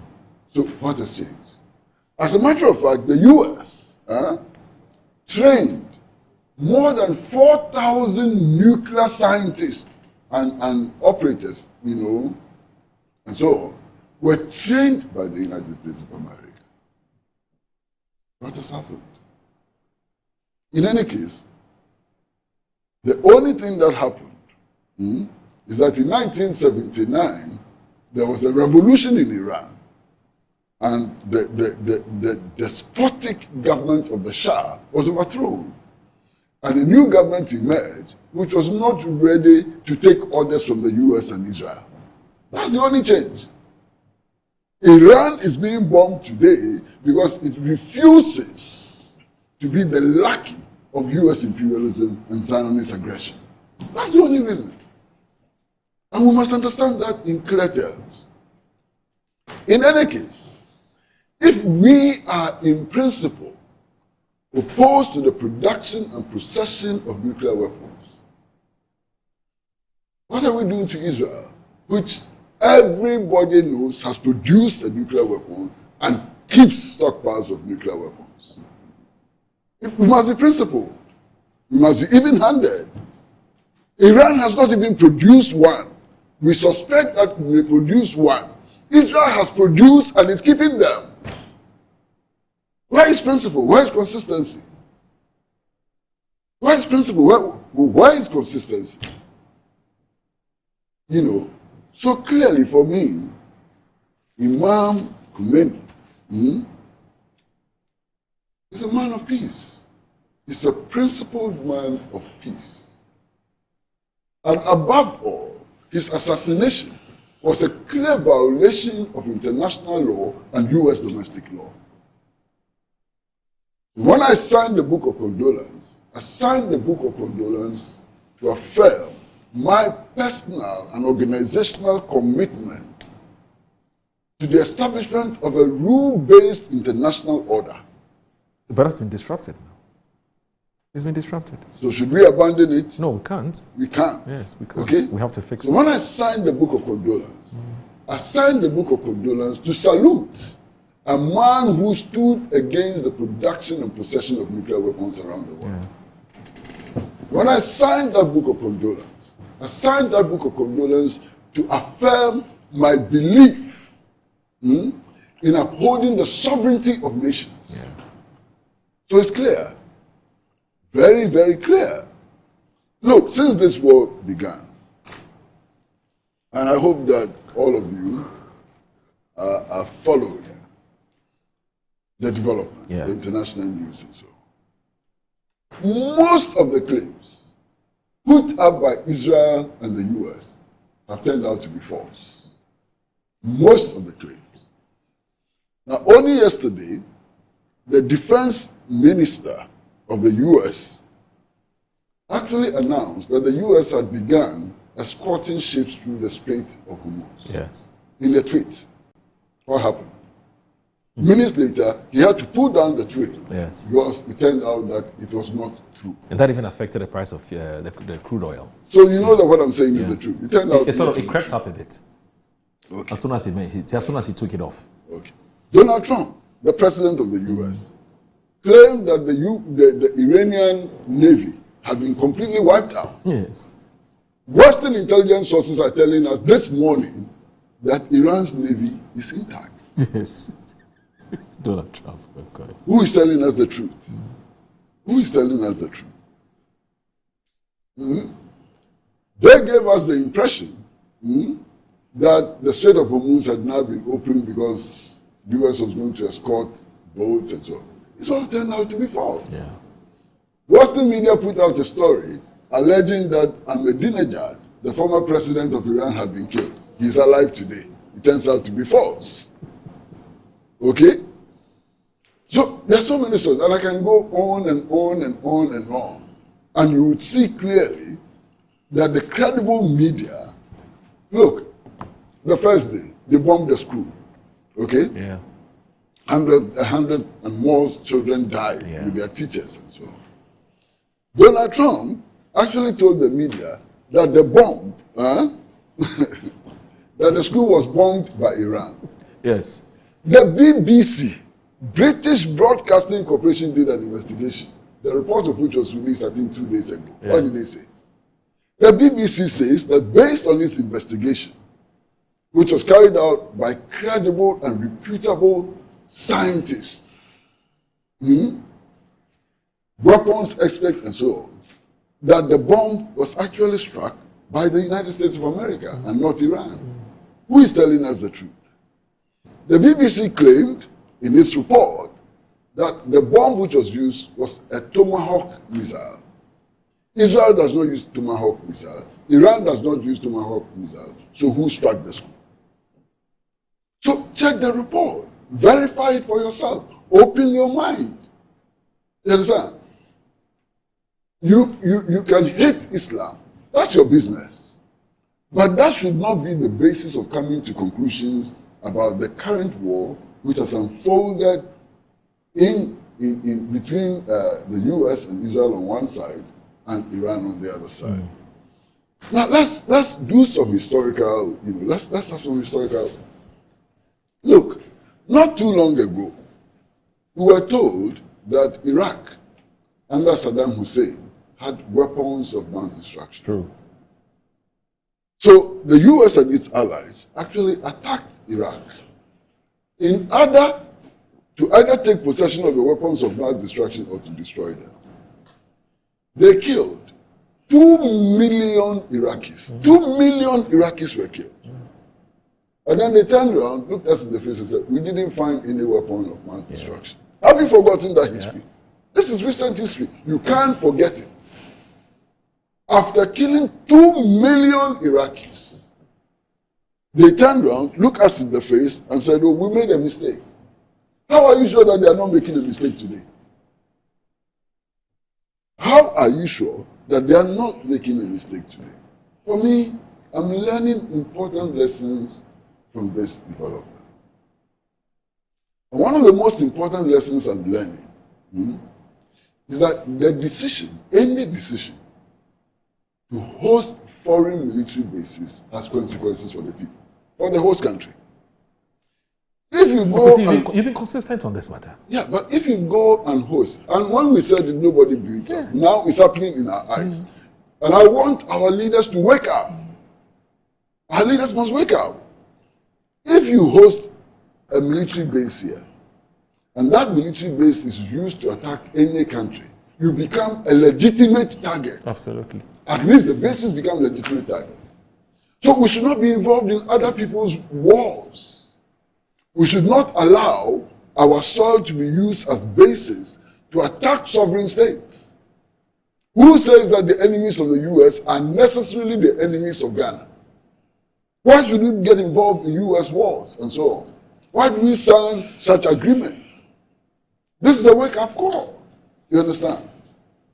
One of the other things, there are many repercussions of this war. I mean, the oil price drop. Well, just before you talk about the repercussions, just yesterday, the UAE must have been, I think, one of their leaders actually held a news conference and said they actually they intend to do away with this U.S. military base because they're looking at the repercussions and what has happened to the UAE. Some parts being bombed, hotels and things, and they're like, look, we've been caught in this crossfire because we've allowed America to set up a base, and now we're suffering for it, and so we don't want this. They said we are not interested again. You see, the point is that many of the Gulf states allowed the U.S. to set up these military bases, thinking that in event of war, they will be protected by the U.S. Army. Oh, okay. Okay. Now, they've woken up to the reality that the U.S. doesn't even have the capacity to protect them. Yeah. doesn't even have the capacity to protect them. You understand? And that the bases indeed were not intended to protect them. The only country those bases were intended to protect was Israel. Yeah. They are now waking up to that reality. Have you seen the videos of Iranian missiles arriving in some of the Gulf countries and the population is cheering? Yeah.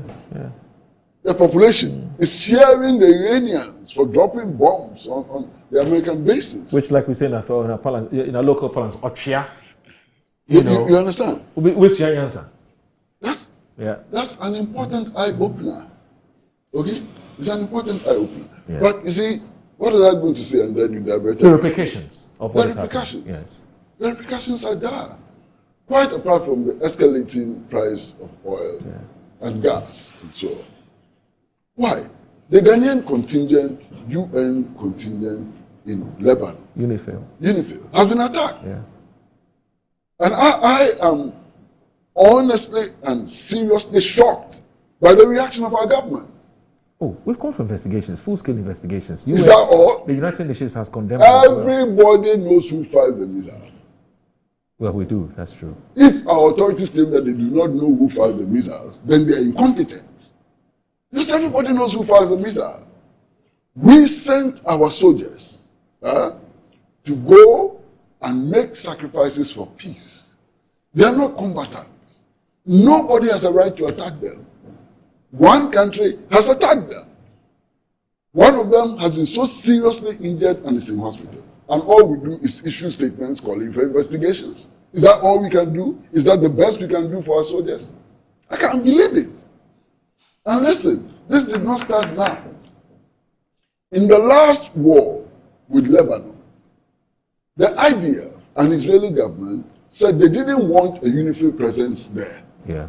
They wanted to clear the way so they could do whatever they wanted. They attacked UNIFIL, the Ghanaian contingent in UNIFIL, in the last war. This is not the first time. And we are sitting here, and you have an Israeli ambassador going from media house to media house, talking all kinds of things. We allow this to happen. Where is our sovereignty? We should begin to protect our citizens. We should take a stand in favor of our citizens. We should, you understand, we should look like a serious, independent African country. And I'm not saying that. And I'm worried.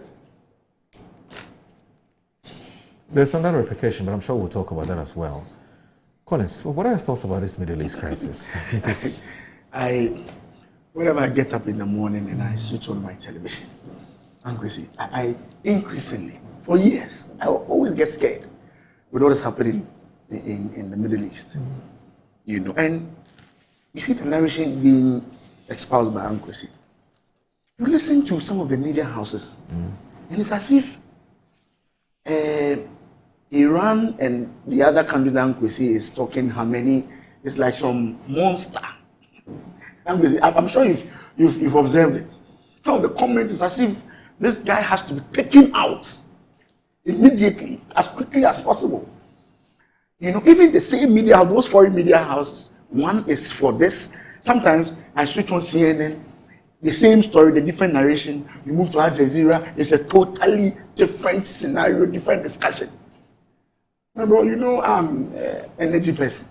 Anytime I get up, I take out my phone. I just want to check the price. My heart is beating. Look at what is happening there. As far as Iran and Israel, when I get up in the morning, I'm checking whether a Brent crude has gone up or something. The effect on all of us is huge. We're all struggling.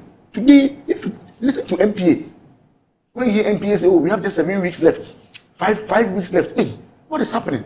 What happens if this thing continues for a very long time? The Strait of Hormuz, which controls about 25% or 30% of the entire oil, has been closed. No movement of ship. Insurance companies are increasing their premiums. What is the effect on us? Well, Trump says it's chalk victory, so if sooner rather than later he will pull out. So we should wait for the victory. Because it's massive victory. And so you see, for me, those are the things that gets me worried. Gets me worried. If you listen to Comac, these oil marketing companies, they'll tell you that the next window we should raise ourselves, because obviously they have to buy at the higher prices. These are the concerns that I have. And I was hoping that by now, after 2 weeks, the rhetoric would have toned down a little bit. But no, anytime you switch on your television, one person is escalating. I mean, the words. You know, I listened to Trump and he says they shouldn't try laying mines and that is the bombing is going to be massive. It's going to be.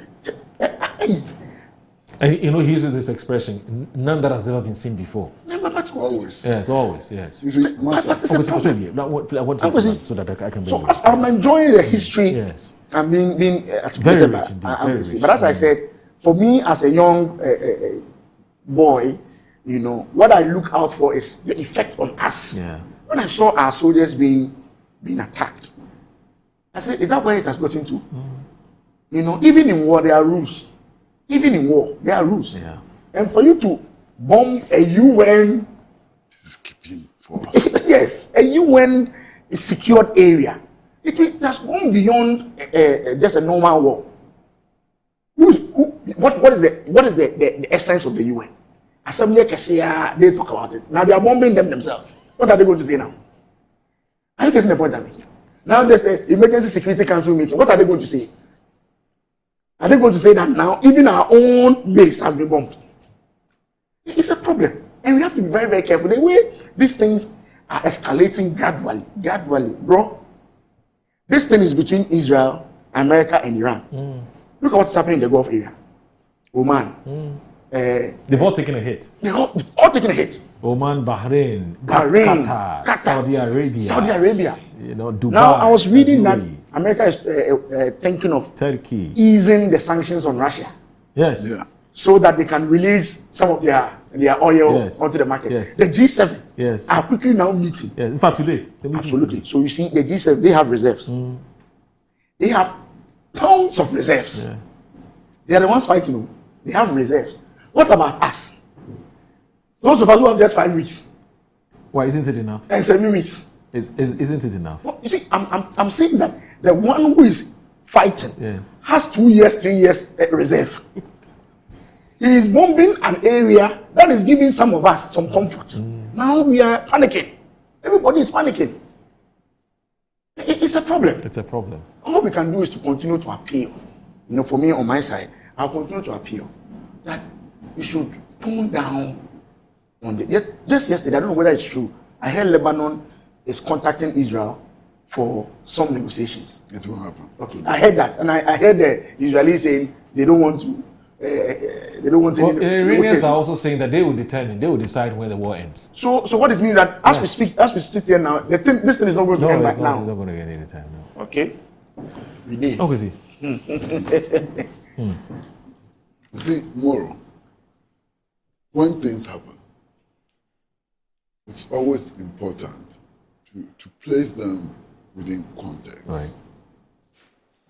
And one of the contexts is simply this. Donald Trump becomes president of the US and decides that he will take over the Panama Canal. Am I lying? Yes. In spite of protests, that you can't do that. There are issues of international law, rules around sovereignty and so on. He says, no, I will take over Panama Canal. That doesn't end. That debate, that argument doesn't end. He comes up and he says, I want Canada. Greenland. Says he wants the whole of Canada as the 52nd state of the US. And Canada is an ally. Strong ally. Ally. He wants to take Canada. That has not been settled yet. Then he moves on, bam, to Greenland. Yeah. He says, I want Greenland. I will buy it. If you don't sell it, I will bomb you out of the place and I will take it. Greenland. He doesn't end there.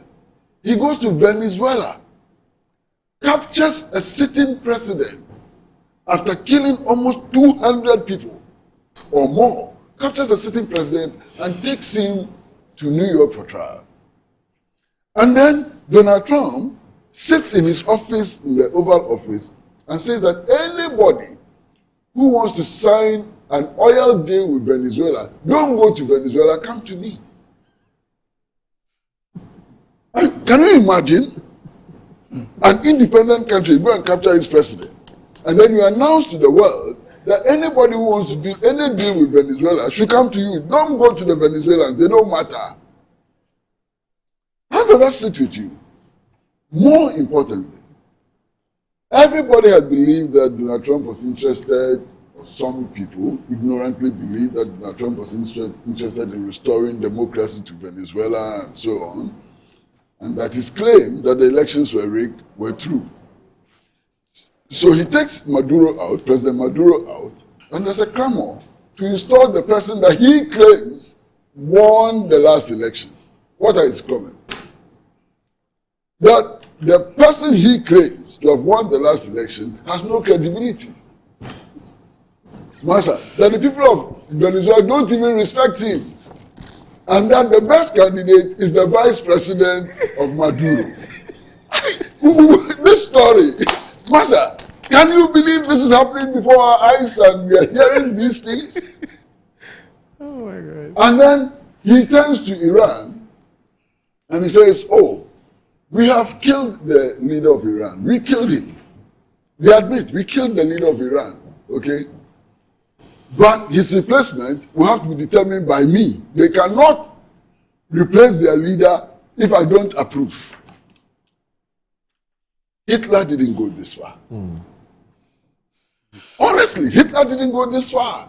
Uncle, so you left out one country. Which one is that? Which is the next stop, Cuba. Oh, I haven't finished. Oh, okay. All right. I haven't finished. This is Cuba. Sure, he needs this. I haven't finished. Okay. You understand? He says, you cannot, the Iranian people, you cannot choose a leader if I don't approve. Yes. And then they choose a leader without reference to it and say, oh, his days are numbers, I'm going to kill that one too. Yes. Can you believe this? Huh? It's unbelievable.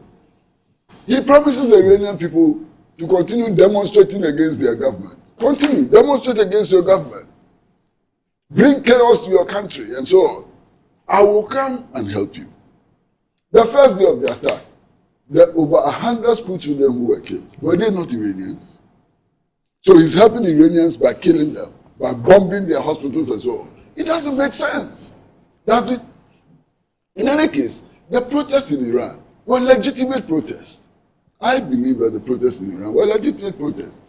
When people face hardship, they have a right to protest. And they protested, okay? But I'm sitting here, and I know that the economic conditions in Iran have been imposed by the US and its allies. Yeah. Look at the sanctions that the Iranian people have had to endure. How do you expect the Iranian economy or the Iranian currency to do well when it's under such massive sanctions? So if the Iranian people are suffering economic hardship and so on, it's the result of the recklessness of the US and its allies. And yet the Iranian people, and I have no right to determine for the Iranian people how they see their government, how they don't see their government. But they thought that they should blame their government instead of the US. Okay? Donald Trump promises them help. This is the help he's giving the Iranian people. Look, Cuba has been under US blockade for more than 60 years. They've tried everything. The Cuban Revolution continues to try. In fact, if you look at the indicators in terms of unemployment, in terms of literacy and so on, Cuba is way ahead of the US in spite of the 60 years of blockade. Cuba is extending assistance even to Western countries during COVID. Cuban doctors and technicians were in Italy helping them and so on. This is Cuba. They want to kill this example because they don't want Cuba to become the example for all of us. They don't want Cuba to succeed. Because if Cuba succeeds, it will show that there's an alternative to this neoliberal path to development. So they want to kill it. They want to strangulate it. Okay. What do? Now they've completely blocked oil supply to Cuba in an attempt to strangulate it. This is aggression. You understand? And then worst part of it, Donald Trump sits in the United States of America And he says, I know who will be the best president for Cuba. You know who he's talking about. Donald Trump sits in the United States of America and he says his foreign secretary, Marco Rubio, will be the best president for Cuba. Who told him? Is that democracy? Look, in the past, the things they are doing now, they used to hide to do it. We all know that they overthrew Nkrumah, but they were hidden. They hid behind Afrifa, Kotoka, and others to carry out the coup. We know that they killed Patrice Lumumba. They hid to kill Patrice Lumumba. We know they killed Salvador Allende in Chile. They were hiding. We know who killed Chris Hani and so on. They were hiding. Now the mask is off. Now they are killing freely. They are not hiding anymore. They announce their intention to kill. They kill and they claim credit. Now it is okay. It is normal, according to U.S. and Israeli standards. If there is a president and you have political disagreements with him, it is okay to go and kill him. Is it okay? Master, is it okay to kill people who disagree with you? This is the new norm which is being set up. Now, Ghana and any country in the sub-region, if you don't like their policies and so on, all you do is you march your armed forces. If you have a few drones, you attack them and destroy their city. Is that normal? Is that sensible? Is that how the world should go? Certainly not. So please, let's wake up. What is happening before our eyes? You know, Hitler, Adolf Hitler. You know, he didn't come to power through a coup d'etat. Do you know that? Master, are you aware? Adolf Hitler was popularly elected as as Chancellor of Germany. He was elected. When he started, he was pitching one country against the other and so on. He built all kinds of funny alliances and so on.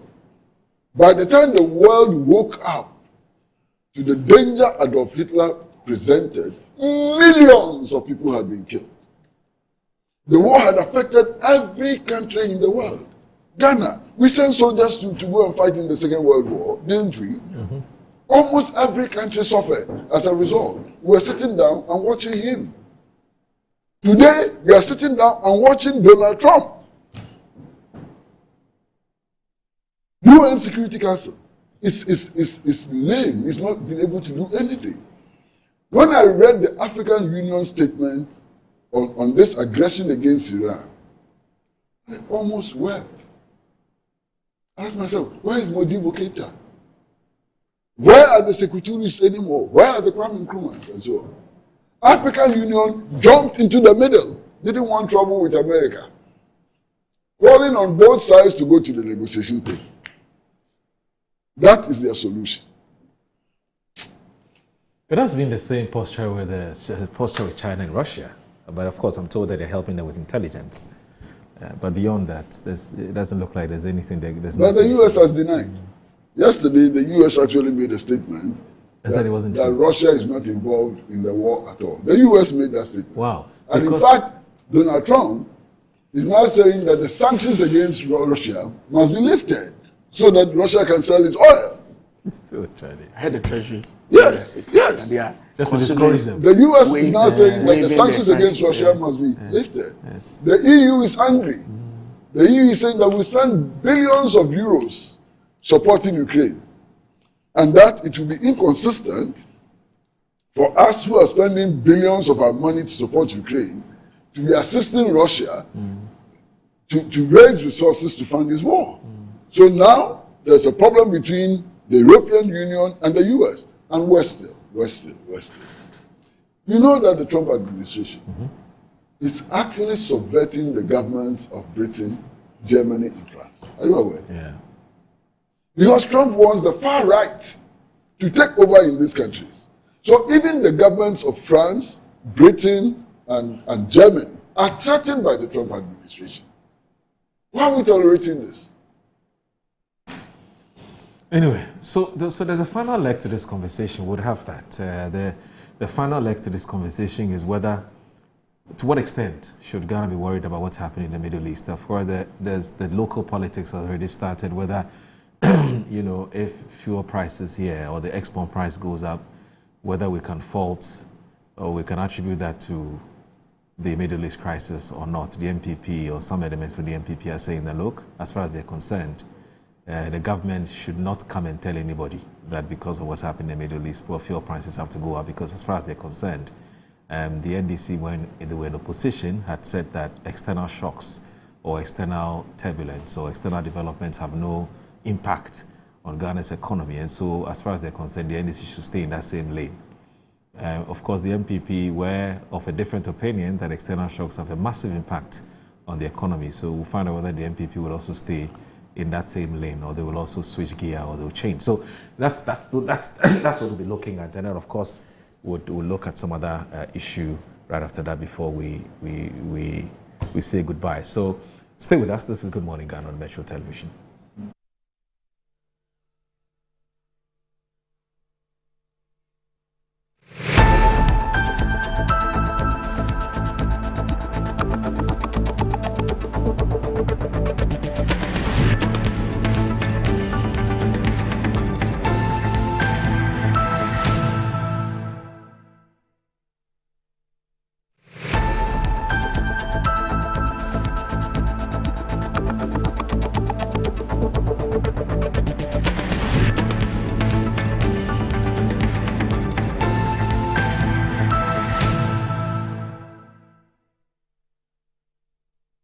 The U.S. Central Command released this video on Tuesday, which it says shows strikes on Iranian mine-laying vessels near the Strait of Hormuz. It also said the military eliminated 16 of those vessels. Reuters could not verify the location nor the date of the video. The strait is a critical waterway that nearly a fifth of the world's oil travels through. In an earlier online post Tuesday, President Donald Trump warned that any mines laid in the strait by Iran must be removed immediately, threatening military consequences if Tehran fails to comply. He also said Washington is now using technology deployed against drug traffickers in recent months to target any ship attempting to mine the waterway. Those strikes were carried out on vessels in the Caribbean and Eastern Pacific that the U.S. alleges were carrying drugs, killing dozens of people. The Pentagon earlier said that it was striking Iranian mine-laying vessels and mine storage facilities. Meanwhile, America's top general told reporters the military is reviewing options to escort commercial ships through the Strait of Hormuz, though no decision has been made. According to sources familiar with the matter, the U.S. Navy has so far refused near daily requests by shippers to escort their tankers through the Strait of Hormuz.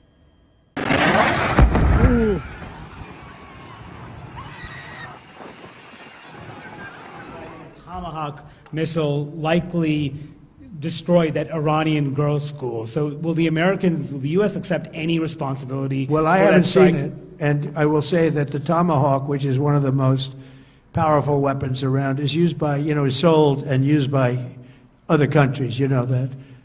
And whether it's Iran, who also has some Tomahawks, I wish they had more, but whether it's Iran or somebody else, the fact that a Tomahawk is very generic, it's sold to other countries, but that's being investigated right now.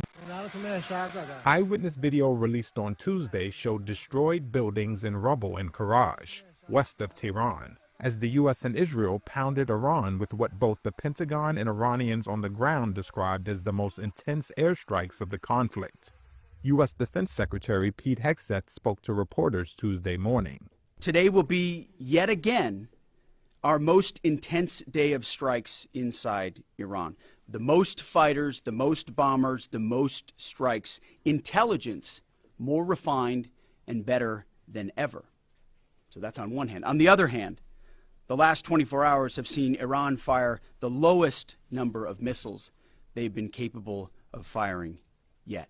Recent Iranian Red Crescent videos showed volunteers searching for injured individuals through rubble of a destroyed building in Tehran. People are seen covered in dust and debris as they are being rescued and placed on stretchers.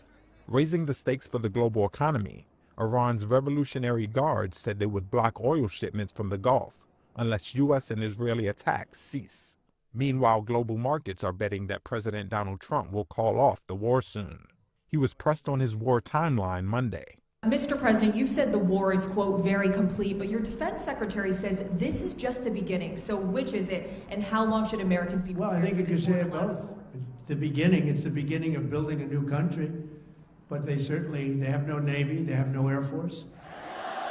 Ending the war quickly to let oil flows resume would appear to preclude toppling Iran's leadership, which held large-scale rallies on Monday in support of naming hardliner Mujtaba Khamenei as supreme leader to replace his father, who was killed on the war's first day. Trump has not yet defined what victory would look like, but on Monday stopped short of repeating declarations that Iran must let him choose its leader. According to Iran's UN ambassador, over 1,300 Iranian civilians have been killed since the U.S. and Israeli airstrikes began.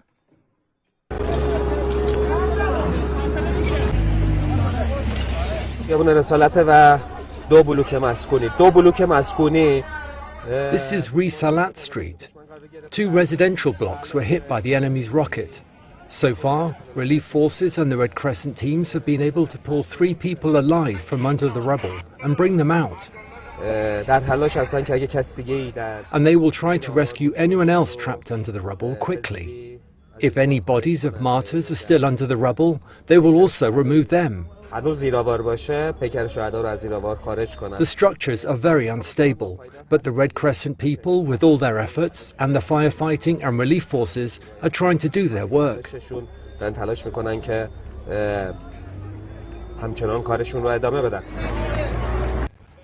Israeli bombardment has upended lives on a massive scale across Lebanon, with more than 667,000 people displaced and 84 children killed. That's according to 2 UN agencies on Tuesday. Lebanon has been dragged into the US-Israeli war on Iran. Israel has bombarded the country, and blasts like these on Tuesday rocked the southern suburbs of Beirut, a political and security stronghold for Hezbollah, after the Iran-backed Lebanese militant group launched rockets and drones into Israel to avenge the killing of Iran's supreme leader Ayatollah Ali Khamenei. Abdel Nasser Abu Bakr, the World Health Organization's representative in Lebanon, said Israel's airstrikes are putting civilian lives at risk because many target urban areas. As of March 9th, nearly 20% of the 486 people killed were children, he said. The WHO warned Lebanon's hospitals and frontline responders were under extraordinary strain, trying to manage the rising number of patients. As residents queued at the border to cross into Syria, the UN's refugee agency said the current rate of displacement in Lebanon is outpacing levels seen during the 2023-24 war between Hezbollah and Israel. This was Carolina Lindholm-Billing, the UNHCR representative in Lebanon. Around 120,000 of those displaced are sheltering in government-designated collective sites. But many others are staying with relatives or friends or still searching for accommodation. And we see cars lined along the street with people sleeping in them and also on the sidewalks. And many of the displaced are now displaced for the second time since the hostilities in 2024. And most fled in a rush with almost nothing. The UNHCR said on Tuesday that large-scale evacuation orders issued by the Israeli army for southern Lebanon and Beirut's densely populated southern suburbs have caused the soaring displacement. The UN human rights chief has said those orders raise serious concerns under international law.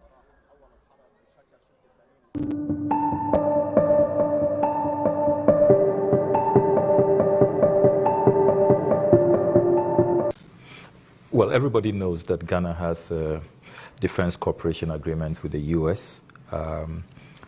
Approved by our parliament, and not only with the U.S. but with many other strategic partners, including the U.K., a number of Gulf states. We do these things in our strategic national interest, and we are also careful to draw the lines. And so there's a red line. We do not accept military bases in our country. And I'm sure that what is happening in the Middle East now vindicates Ghana's position.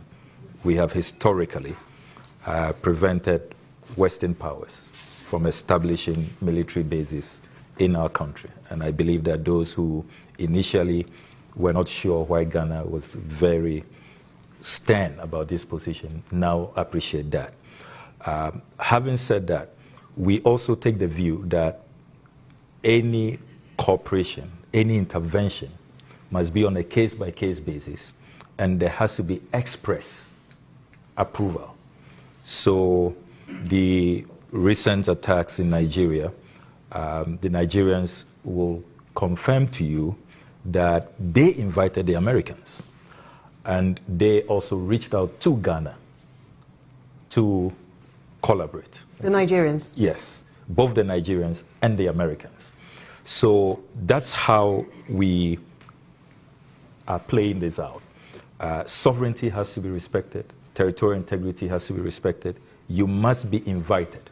And we must all agree on the scope of the intervention, because we do not want this to lead to another Venezuelan situation or some other, geopolitical matter, because sovereignty is important, territorial integrity is important. We must know exactly what the scope is, what you are coming to do, the nature of the intervention. It's very, very important. I mean, our citizens would not forgive us, and legitimately so, if we just, take away their sovereignty and allow external elements to just come in and do whatever they want. Mr. Speaker, fictitious debt of 89.4 million Ghana cedis.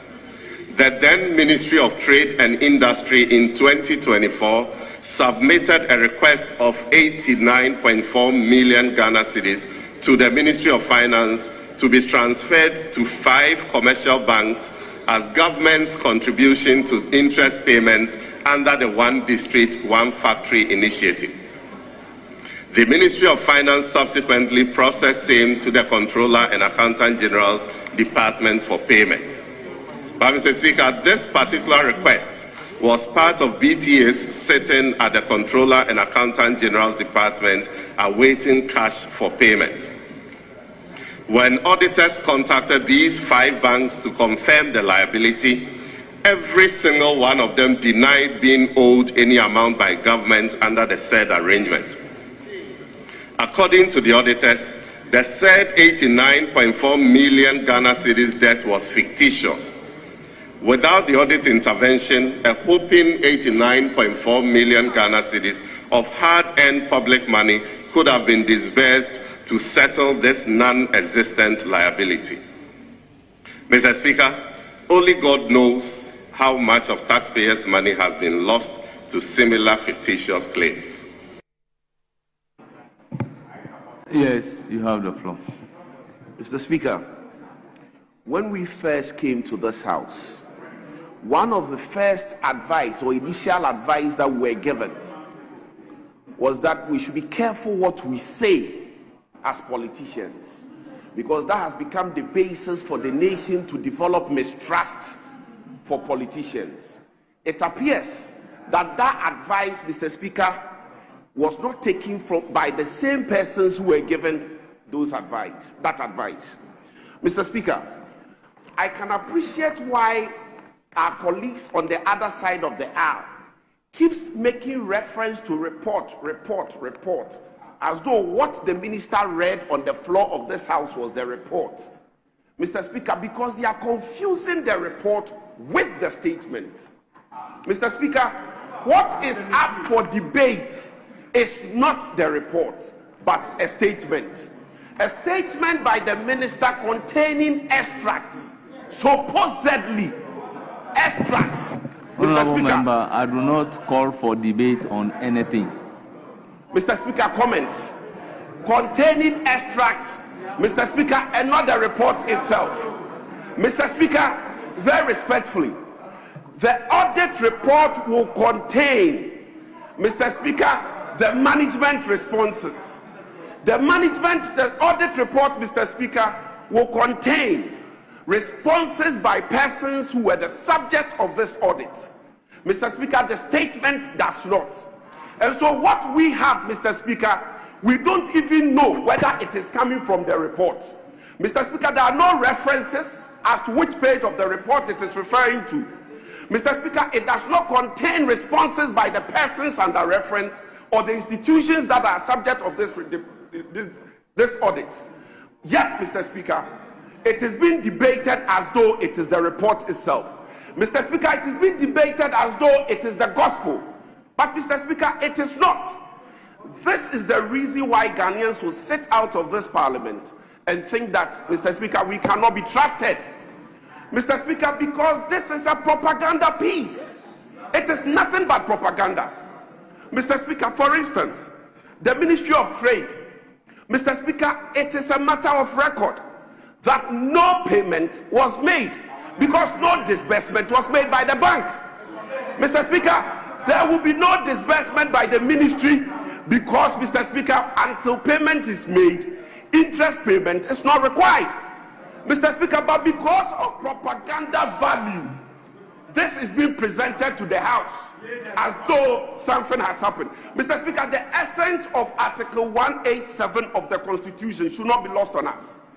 Mr. Speaker, because of our oversight responsibilities, it is incumbent upon us to ensure that systems are improved to prevent losses to the state.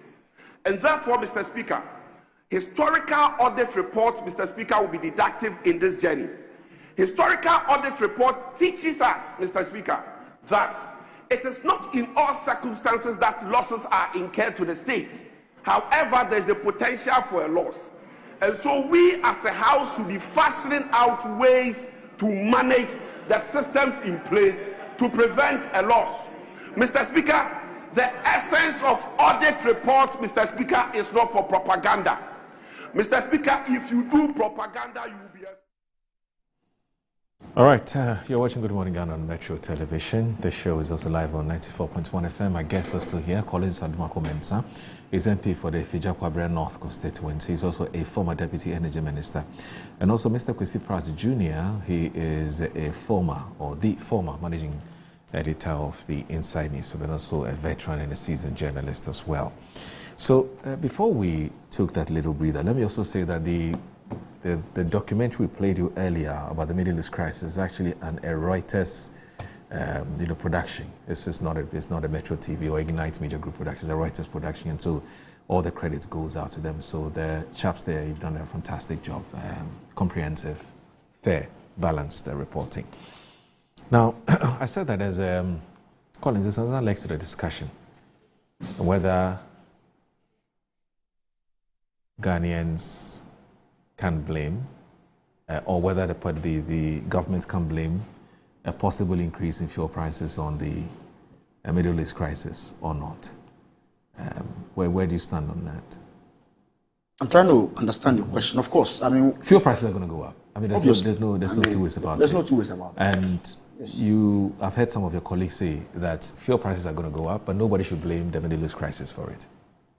Oh, I think it's in response to a video, yes, a viral video where the former president made a statement. Right. That, I think he said it in P. The AC war, Ukraine and Russia, there should be a fire home. I think it's in reference to that. But I'm not too sure if anybody can argue that what is happening in Israel and Iran, America, will not have effect on us. It definitely would have, especially when the price of crude plays a key part with regards to prices of fuel at the pumps. It's a key component. And so when you check and the prices begin to go up from 70 to 80 to 82, and within some few days, it went as far as 110, 120, and then it dropped back to about 90 when Trump made a statement that they are almost done with the war. And so nobody should be surprised if at the next pricing window we see some increment in prices. Of course, I've listened to COMAC and I've listened to the players within the industry who have made it very clear that they are businessmen. They can't buy at 10 and sell at 8. Obviously, when they buy at 10, they have to sell at 11 or 12 to make some profits. So we should expect some increment at the pumps. Government at this stage is quite handicapped because we don't control the prices on the international markets. We are comforted by the fact that MPA, just last week, I was on a platform where one of the officials indicated that we have about 7 weeks of fuel left, and that even that 7 weeks that is left, they still have some cargo on the seas. So in terms of availability, I'm quite confident that in the next 2, 3, 4 weeks, 1 month, 2 months, I'm not too sure we are going to have an issue with availability.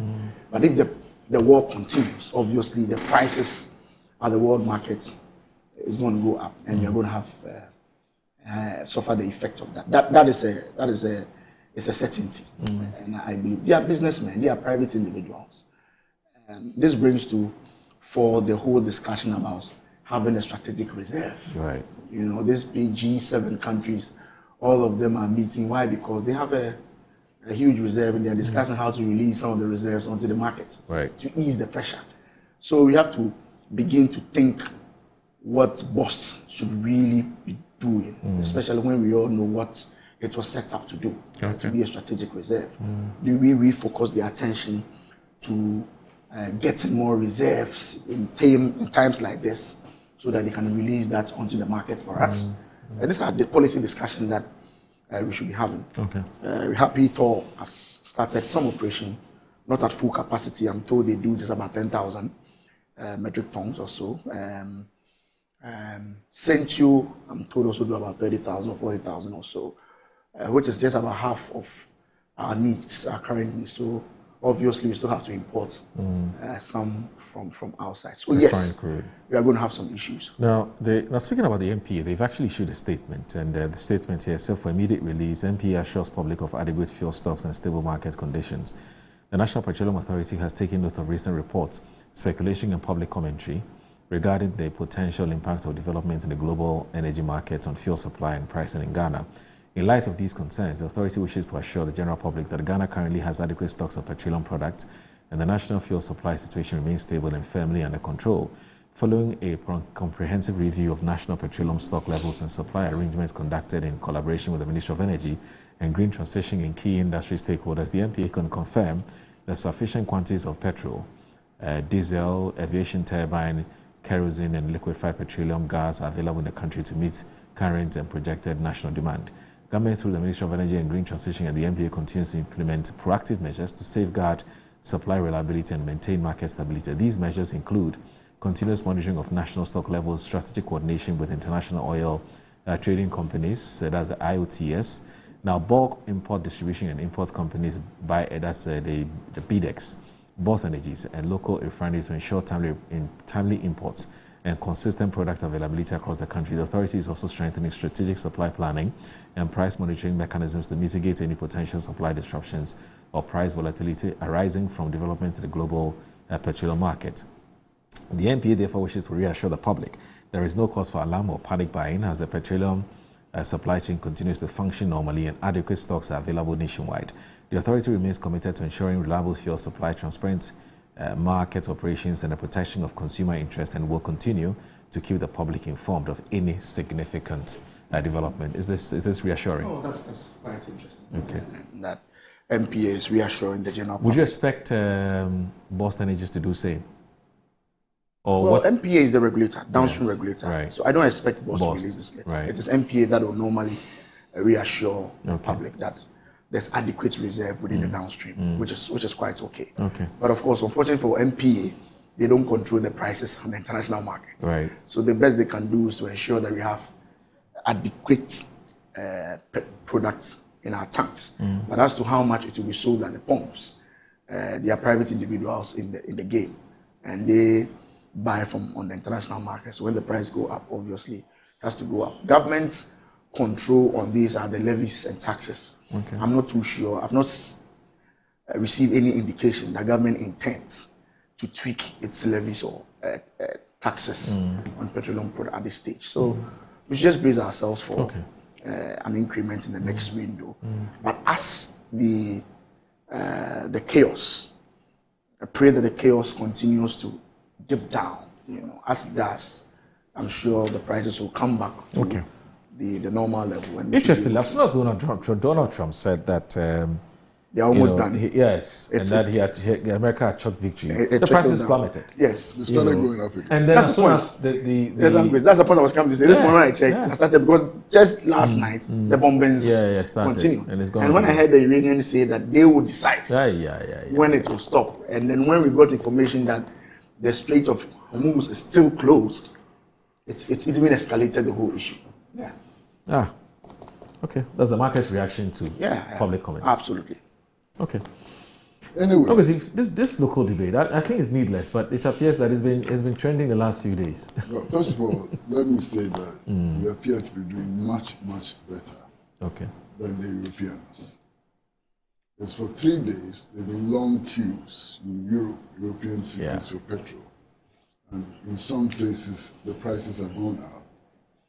In California, for example, I mean, the price of petrol as of yesterday had hit $8 a gallon, which is quite significant. So compared to those kinds of places, we appear to be doing well so far. So far, in terms of the prices. Yes. Because maybe their window is different from ours. You know, we do 2 weeks, 2 weeks. Yeah, but they have more reserves than we have. You know, and they have not released it. Okay. So, I mean, the point is that on the surface, we appear to be doing quite well. Now, as at now. I don't know what's going to happen from tomorrow.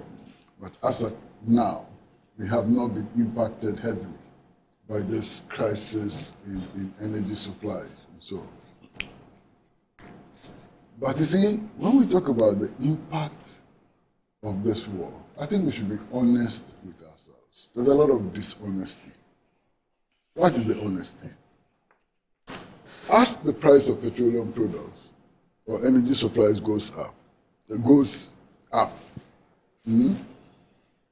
gold prices are also hitting the roof. Yeah.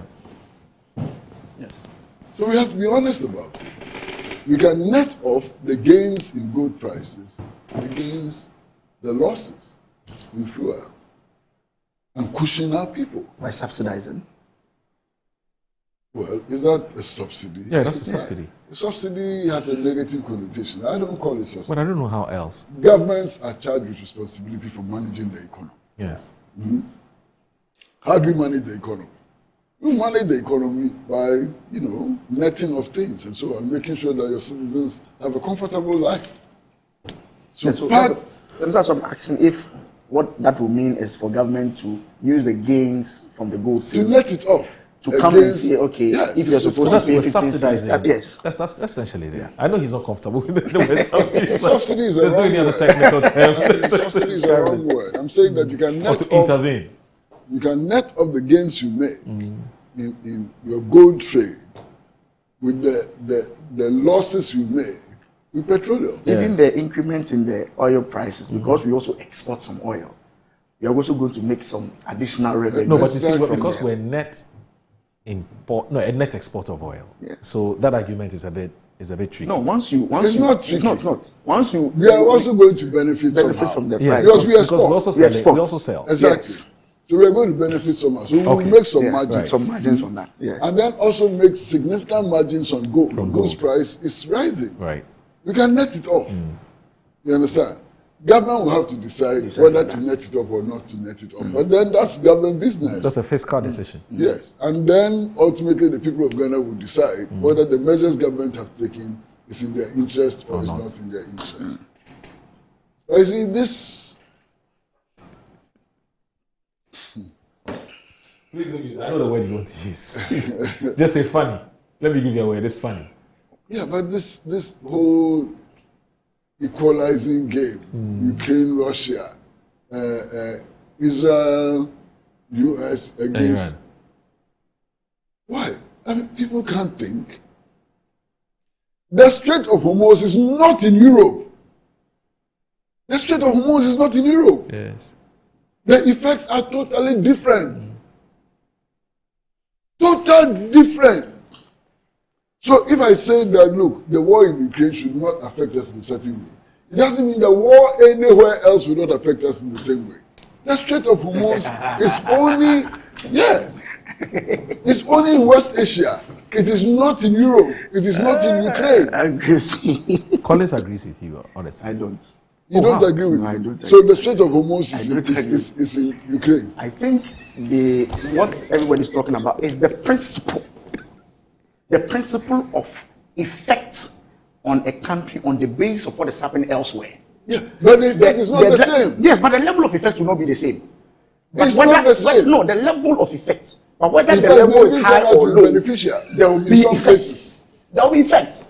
That is what they are talking about, Ankwesi. Master, As for the effect, the level of effect, it will be different. Not just the level, but the effect even is there. the nature of the effect. But at least there's an effect. Hold on. Yes, there certainly will be an effect. Absolutely. But to think that the effect of the Russian-Ukrainian war is the same, is the equivalent to the effect of the Israel-US war on it's to be illiterate. But Maurice, is that what they are saying? Can I finish? Okay, sorry. It's to be pedestrian. It's to be completely illiterate. Because one of the major factors is the passage through the Strait of Hormuz, which is not in Europe. It's nowhere near Ukraine. It's nowhere near Russia. So how can you make this argument? Besides,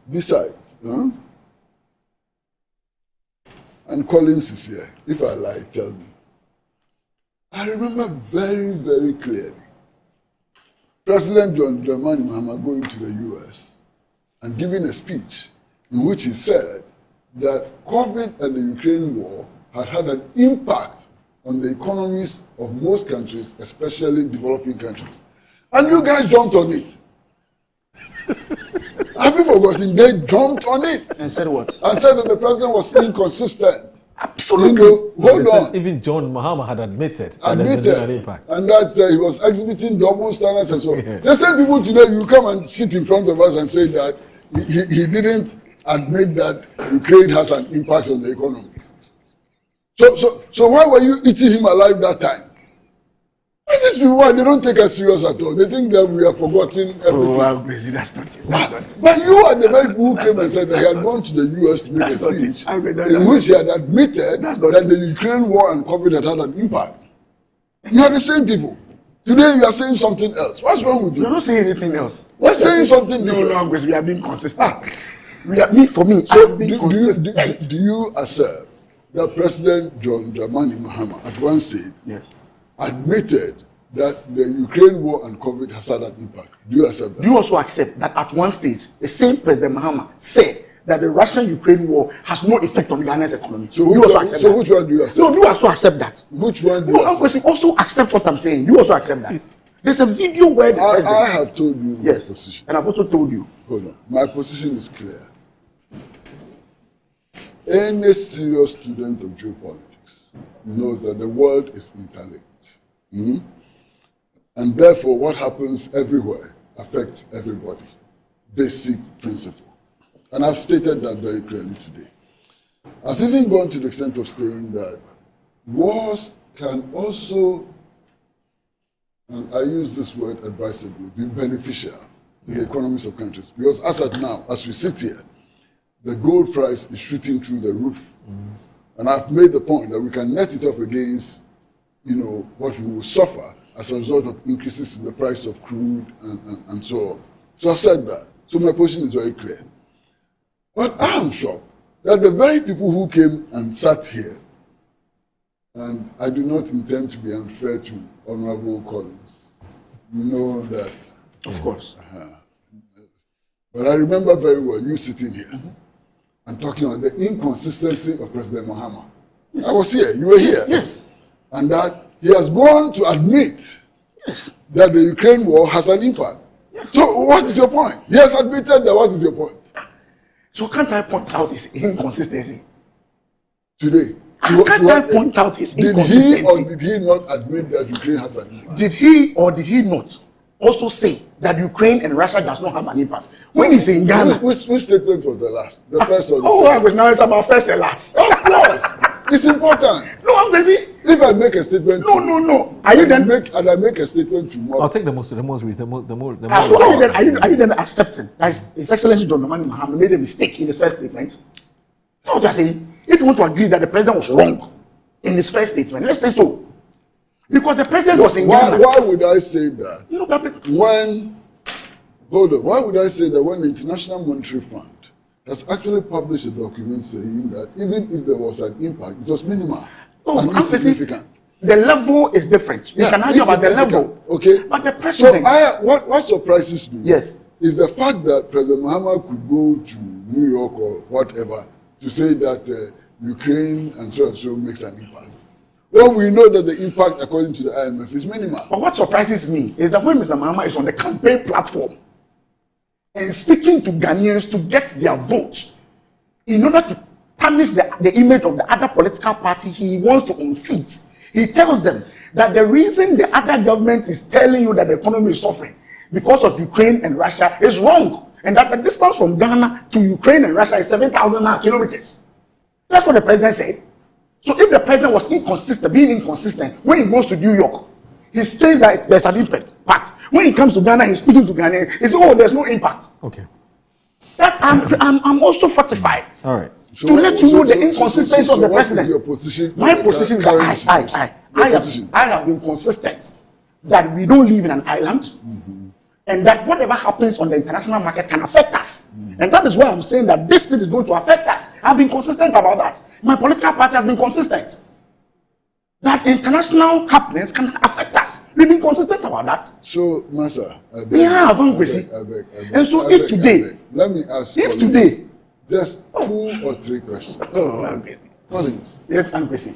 Are you by any stretch of imagination claiming that we had inflation in excess of 50% at some point because of the Ukraine-Russia war? Oh, please. Are you saying that? Oh, I'm busy. You are limiting the. Are you saying that? Oh, I'm busy. I am saying. Are you saying that our cedi went to 17 to $1 because of Russian-Ukrainian war? Can you say that? I'm busy. I can say that. I can tell you that we had challenges. Part of the problems we had was because of what was happening on the international market. There's no doubt about that. But not all of those problems nobody has said that. On Russia-Ukraine war. Nobody has said so. Nobody has said that all the problems we had was because of that. But it had an effect. Okay. Yes. Now that you've answered, can you say that COVID didn't have an effect? I won't say anything more. Okay. I'll finish. All right. So even if you push me, I won't say anything. Okay. It's clear. It's okay. It's also listen. I have the video. It's clear. I've seen the video. You've seen it. Play it for people to see. He said it's in 3. So play it. You have it. So play it. Let your producers play it. Oh. So everybody, let your producers play it. This one sounds like a blackmail. No, it's not a blackmail. Let your producers play it so that we put it in context. I know. The president was categorical and was very clear and I've seen the that video. Nobody should blame. Who is denying that? And so if I say the president was inconsistent, so that maybe some people have not heard it. Okay. But I have said that I heard it. So what's your problem? No, maybe some people have not heard it. We've heard it. Oh, are you? So what's your problem? So I'm being consistent. My political party is being consistent. Right. We are very clear in our minds right. that what happens on the international market can affect us. Okay. We are consistent about that. Right. But your problem is that you seem to be claiming, and if I'm wrong, say so, that the impact of the Russian-Ukrainian war can be equated to the impact of the war. It is not true. No, that's not nobody true. said so. No, that's not he's saying that. Let's listen. Okay. No, before we listen, let's listen. Ukraine-Russia war. Now Ukraine-Russia, Omokwa, Efa, Ghana for Efa Yahube. Yeah, it's your baby. Ukraine-Russia war. What's not play moon now? Because we call Ukraine now. Ufi Accra, 7,000 kilometers and San Wakudru. No more come on Tokwa. Then say Yesikasem. Nako de Boan Son Kase. Say Russia, Ukraine, no more come. And so a few moments later, Ghana is not immune from the shocks of global events. Recent events in the Middle East, which involve an exchange of missiles between Israel and Iran, have started to escalate crude oil prices dramatically. I've asked our Minister of Finance and Minister of Energy to keep a close eye on the development and model the possible impacts on our petroleum prices. You mean the police are good to head you? Are you looking for a business in Ghana that has global presence, now totally reliant and reliable, and also in turn reliant on your satisfaction? Now let me introduce MNC Group and to assure you that they've got you covered. So call MNC Group on any of these numbers, so please pick your pen and paper and put these 2 numbers now, 056 056-103-2253. 056-103-2253 or 0265-505-337. 0265-505-337. MNC Group are experts in food commodities trading, real estate development and logistics. So with the headquarters in East Legon, MNC Group has offices in Dubai, Hong Kong and Guangzhou in China, Johannesburg in South Africa and Milan in Italy. So to get the best on your deals, let me mention the numbers again in case you didn't get it the first time.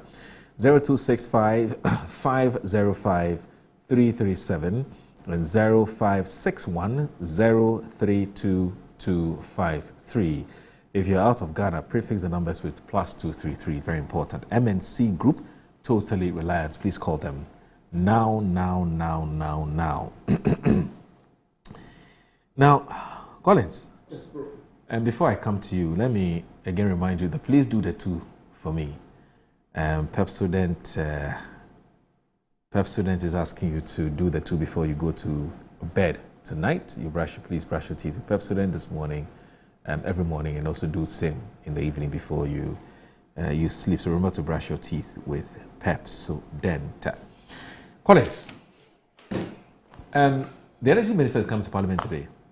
Is he? Yes, he's coming to meet the NPA. Energy Committee with NPA. Okay. My understanding is that you have some questions for him. I think there's an issue with the petroleum hub. Okay. Has to do with some of their releases. Okay. So we have to, that's the main focus. But of course, there's going to be other matters. Okay. And I think this issue of Israel will come up because we need to be briefed. But if you listen to the president, he has directed the finance minister and the energy minister to put together some strategies to cushion, as Ankwesi said, to cushion the Ghanaian consumer. Again, you know, the minister also set up a committee to look into the rapid depletion of credits on smart meters. Give them 7 days ultimatum to report back to him. If the 7 days has elapsed, I think it will be a fine opportunity for him to brief the committee because the complaints keep coming.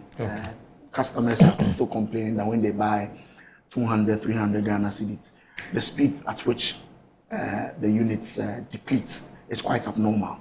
And I'm sure it's on the basis of that the minister requested for an investigation into it. Because, you know, meters are not bought like a retail meter. You just don't walk to a shop to buy. They go through a certain certification process. Standards Authority, Energy Commission, even ECG themselves, they have factories that do the testing.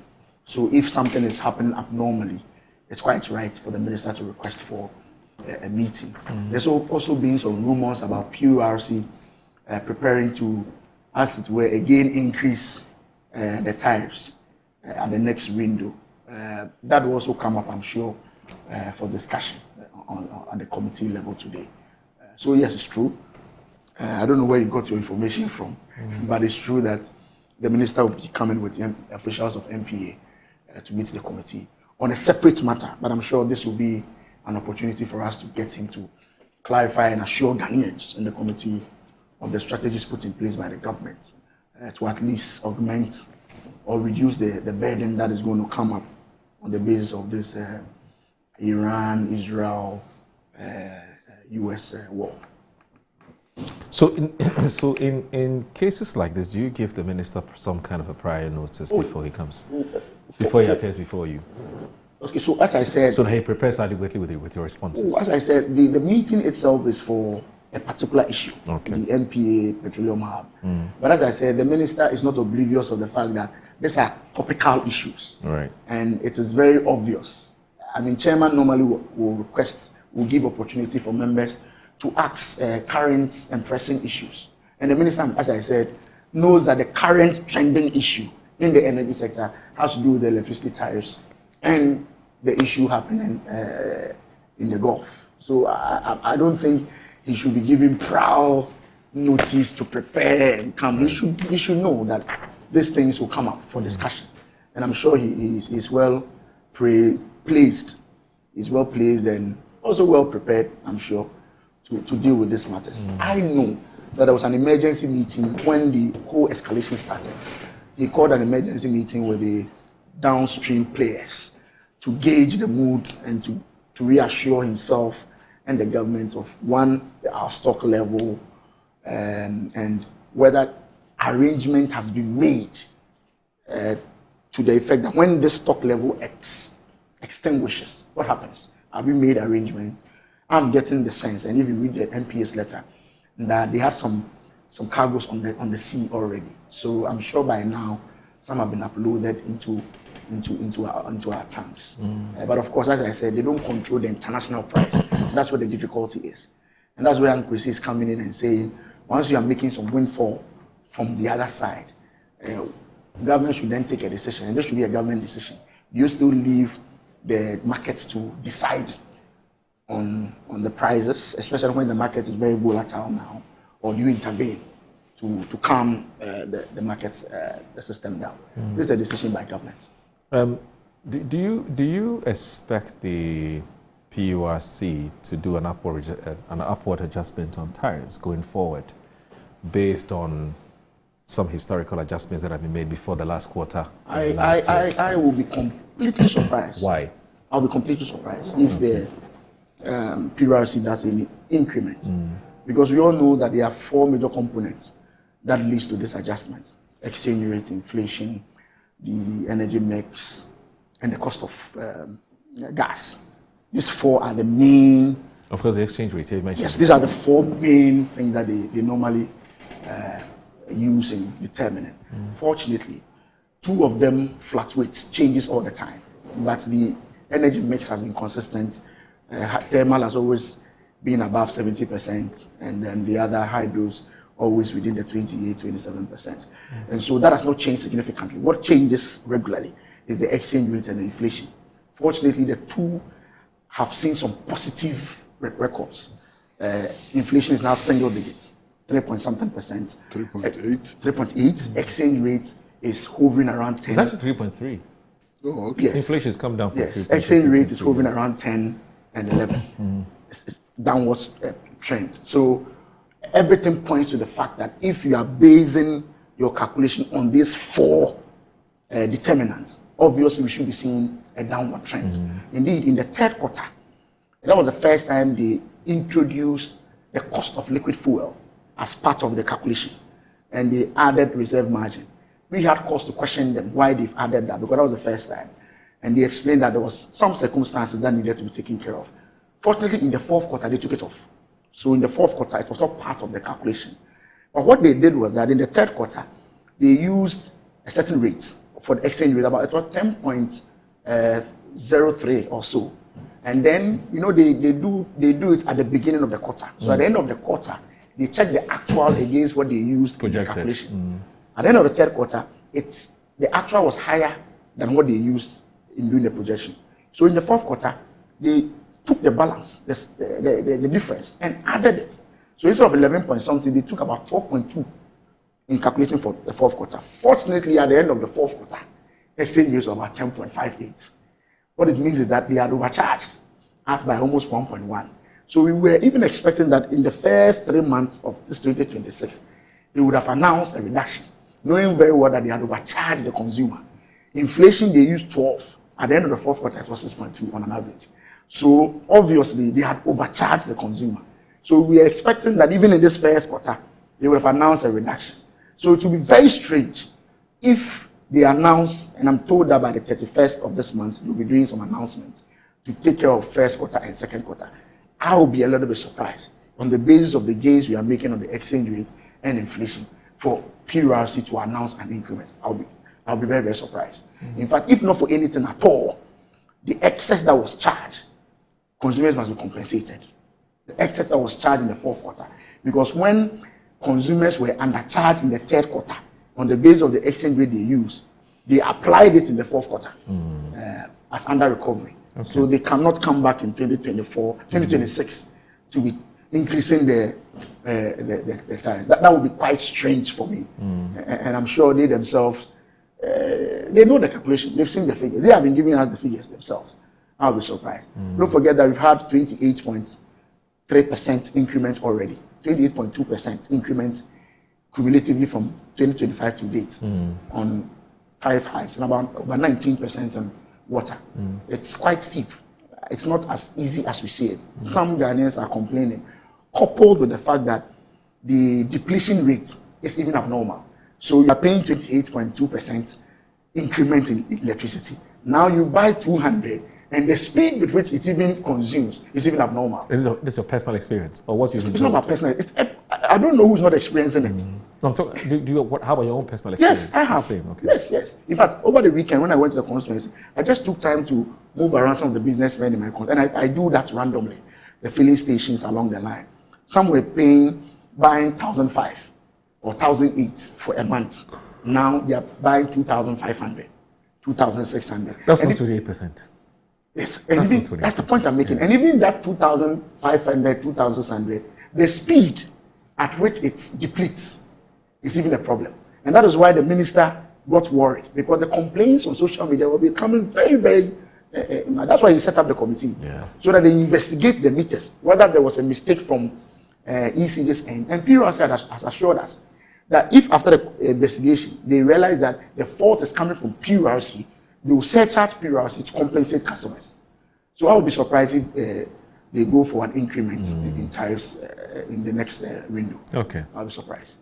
Somebody's asking me to remind you about something. I've always known it, but I just didn't want to drag it. I mean, he says that it's rather the MPP that's been inconsistent because of what Bawumia said in 2015 when he said, how can the external factors, we call the exogenous factors, move away from all these or jump countries like Ivory Coast and so on and come and hit Ghana, and that the NDC should accept that it is due to their poor management of the economy, which is that it was a politics that was started by Dr. Mahmoud Bawumia. And so if there's any party that would say should be accused of being inconsistent is the MPP, because then when it got to Russia-Ukraine war and COVID, you had said that, look, these external factors had hit the government so hard. We've always known it, but I just didn't want to. I didn't want to drag it. I don't think it's a. That's when I said I've been consistent. Yeah, you personally. I've been consistent. So if Flagra made that statement in 2015. Yes, I disagree with him. I don't think it should be difficult for me to disagree. I've been consistent that external factors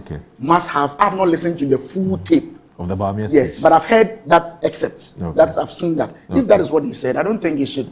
It's difficult for me to say no. I think I depart from him on that particular score. All right, let me say happy birthday to you, elegant Doreen Afuakwa. Today we celebrate an amazing lady, a dedicated midwife, a passionate health ambassador, and our very own Miss Health Ghana. Your commitment to caring for others and promoting good health is truly, truly inspiring. You continue to touch lives and make a real difference in our community. May this new year of your life bring you greater success, good health, happiness, and many more opportunities to shine and impact lives. Keep being the light that you are. The world is better because of you. From your big sister, Christelle Afuakwa of Ghana Commercial Bank, PLC. And also a glorious birthday to Cecilia Ewo Fusu. You are an exceptional banker at Ghana Commercial Bank PLC, but also a truly remarkable person whose dedication and hard work inspire those around you. May this new year of your life bring you great achievements, good health, and endless happiness. May all your dreams continue to unfold and your path be filled with success and blessings. Enjoy your special day to the fullest. You deserve it. With warm wishes and warm wishes from your colleague, Christabel Afuakwa. Please do. Okay. All right. So that's... and then this one here from... okay. It says, I'm enjoying the small banter between Uncle Kwesi and Collins. Honestly, over time, Collins has been consistent when it comes to external issues affecting our economy. My regards to him. That's from Albert Sai. He's also a Presecon. Yeah, Albert Sai. He watches you all the time. Now, Alhaji Hamza from Pig Farm says, good morning, my brother. Interesting times we live in this country, but one day shall never end. Has Collins Adumako forgotten so soon? What didn't we hear Dr. Mahmoud Bawumia say in 2016 campaign? According to Dr. Mahmoud Bawumia, the external factors, so why will external factors bypass countries like Cote d'Ivoire and come to Ghana? Honorable Collins, please, I need answers from you. What do you make about the comments of Dr. Mahmoud Bawumia? I don't think you and your party are consistent.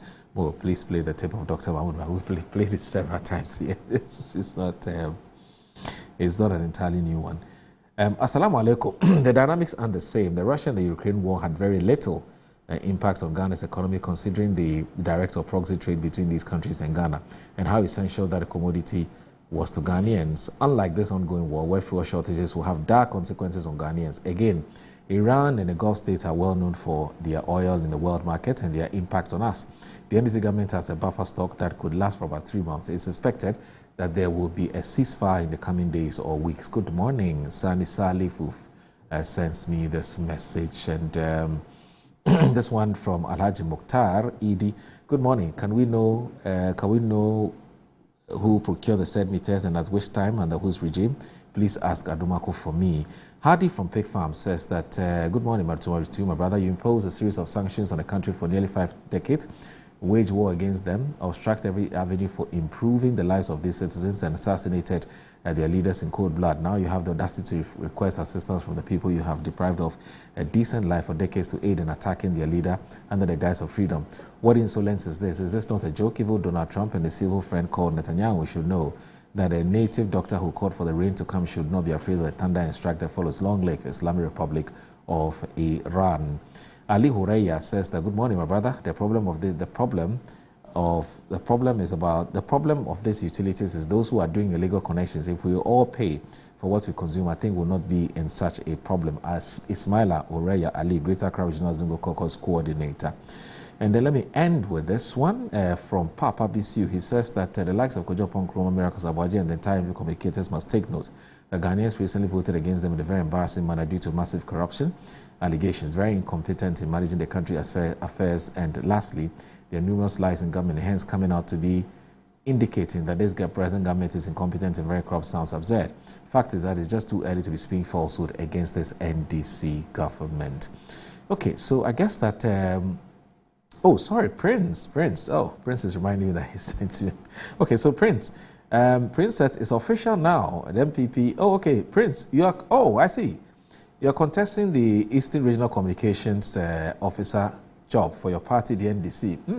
We can only wish you well. He's a fantastic guy. I don't doubt that you do a good job. But it says that the MP is trying very hard to sympathize with the government on the Middle East crisis, but behind the scenes praying that the government should fail because they want the crisis to hit us hard so that they can take political advantage. God of Ghana and President John Mahama will see us through. And then finally, Mark Kojoboafo says, good morning. Uncle Kwesi Pratt is saying the truth. Ayatollah Ali Khamenei issued a fatwa against nuclear weapons in 2003, declaring their production, stockpiling, and use as forbidding, haram under Islamic law. This fatwa was cited in an official statement by the Iranian government and the International Atomic Energy Agency in Vienna in 2005. However, there's a debate about the fatwa scope and performance. Some argue it's a reversible policy tool, while others see it as a blinding religious decree.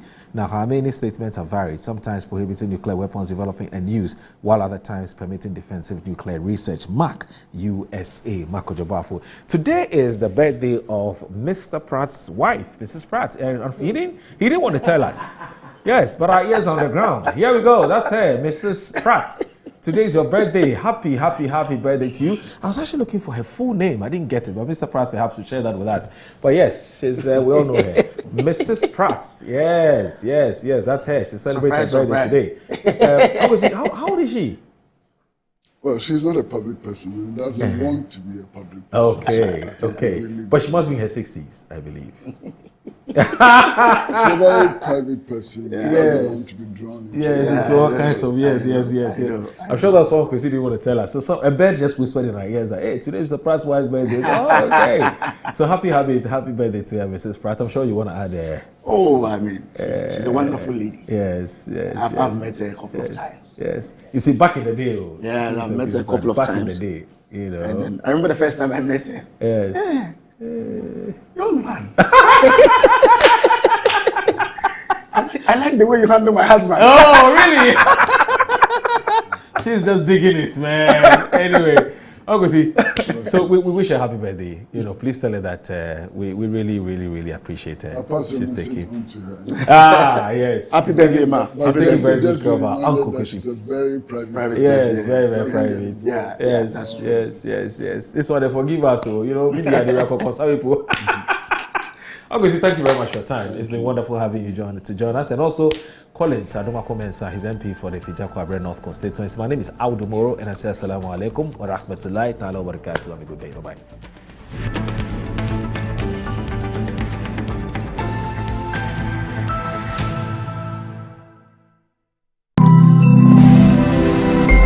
Metro TV, insightful and inspiring moments. Scientists estimate that lightning could have contributed to extracting almost 10 tons of phosphorus per year.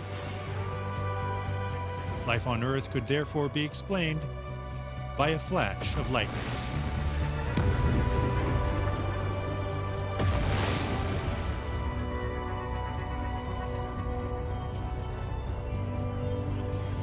It's an incredible power of nature, being a real driver of life. It's had this massive contribution to both life on Earth and more specifically humanity.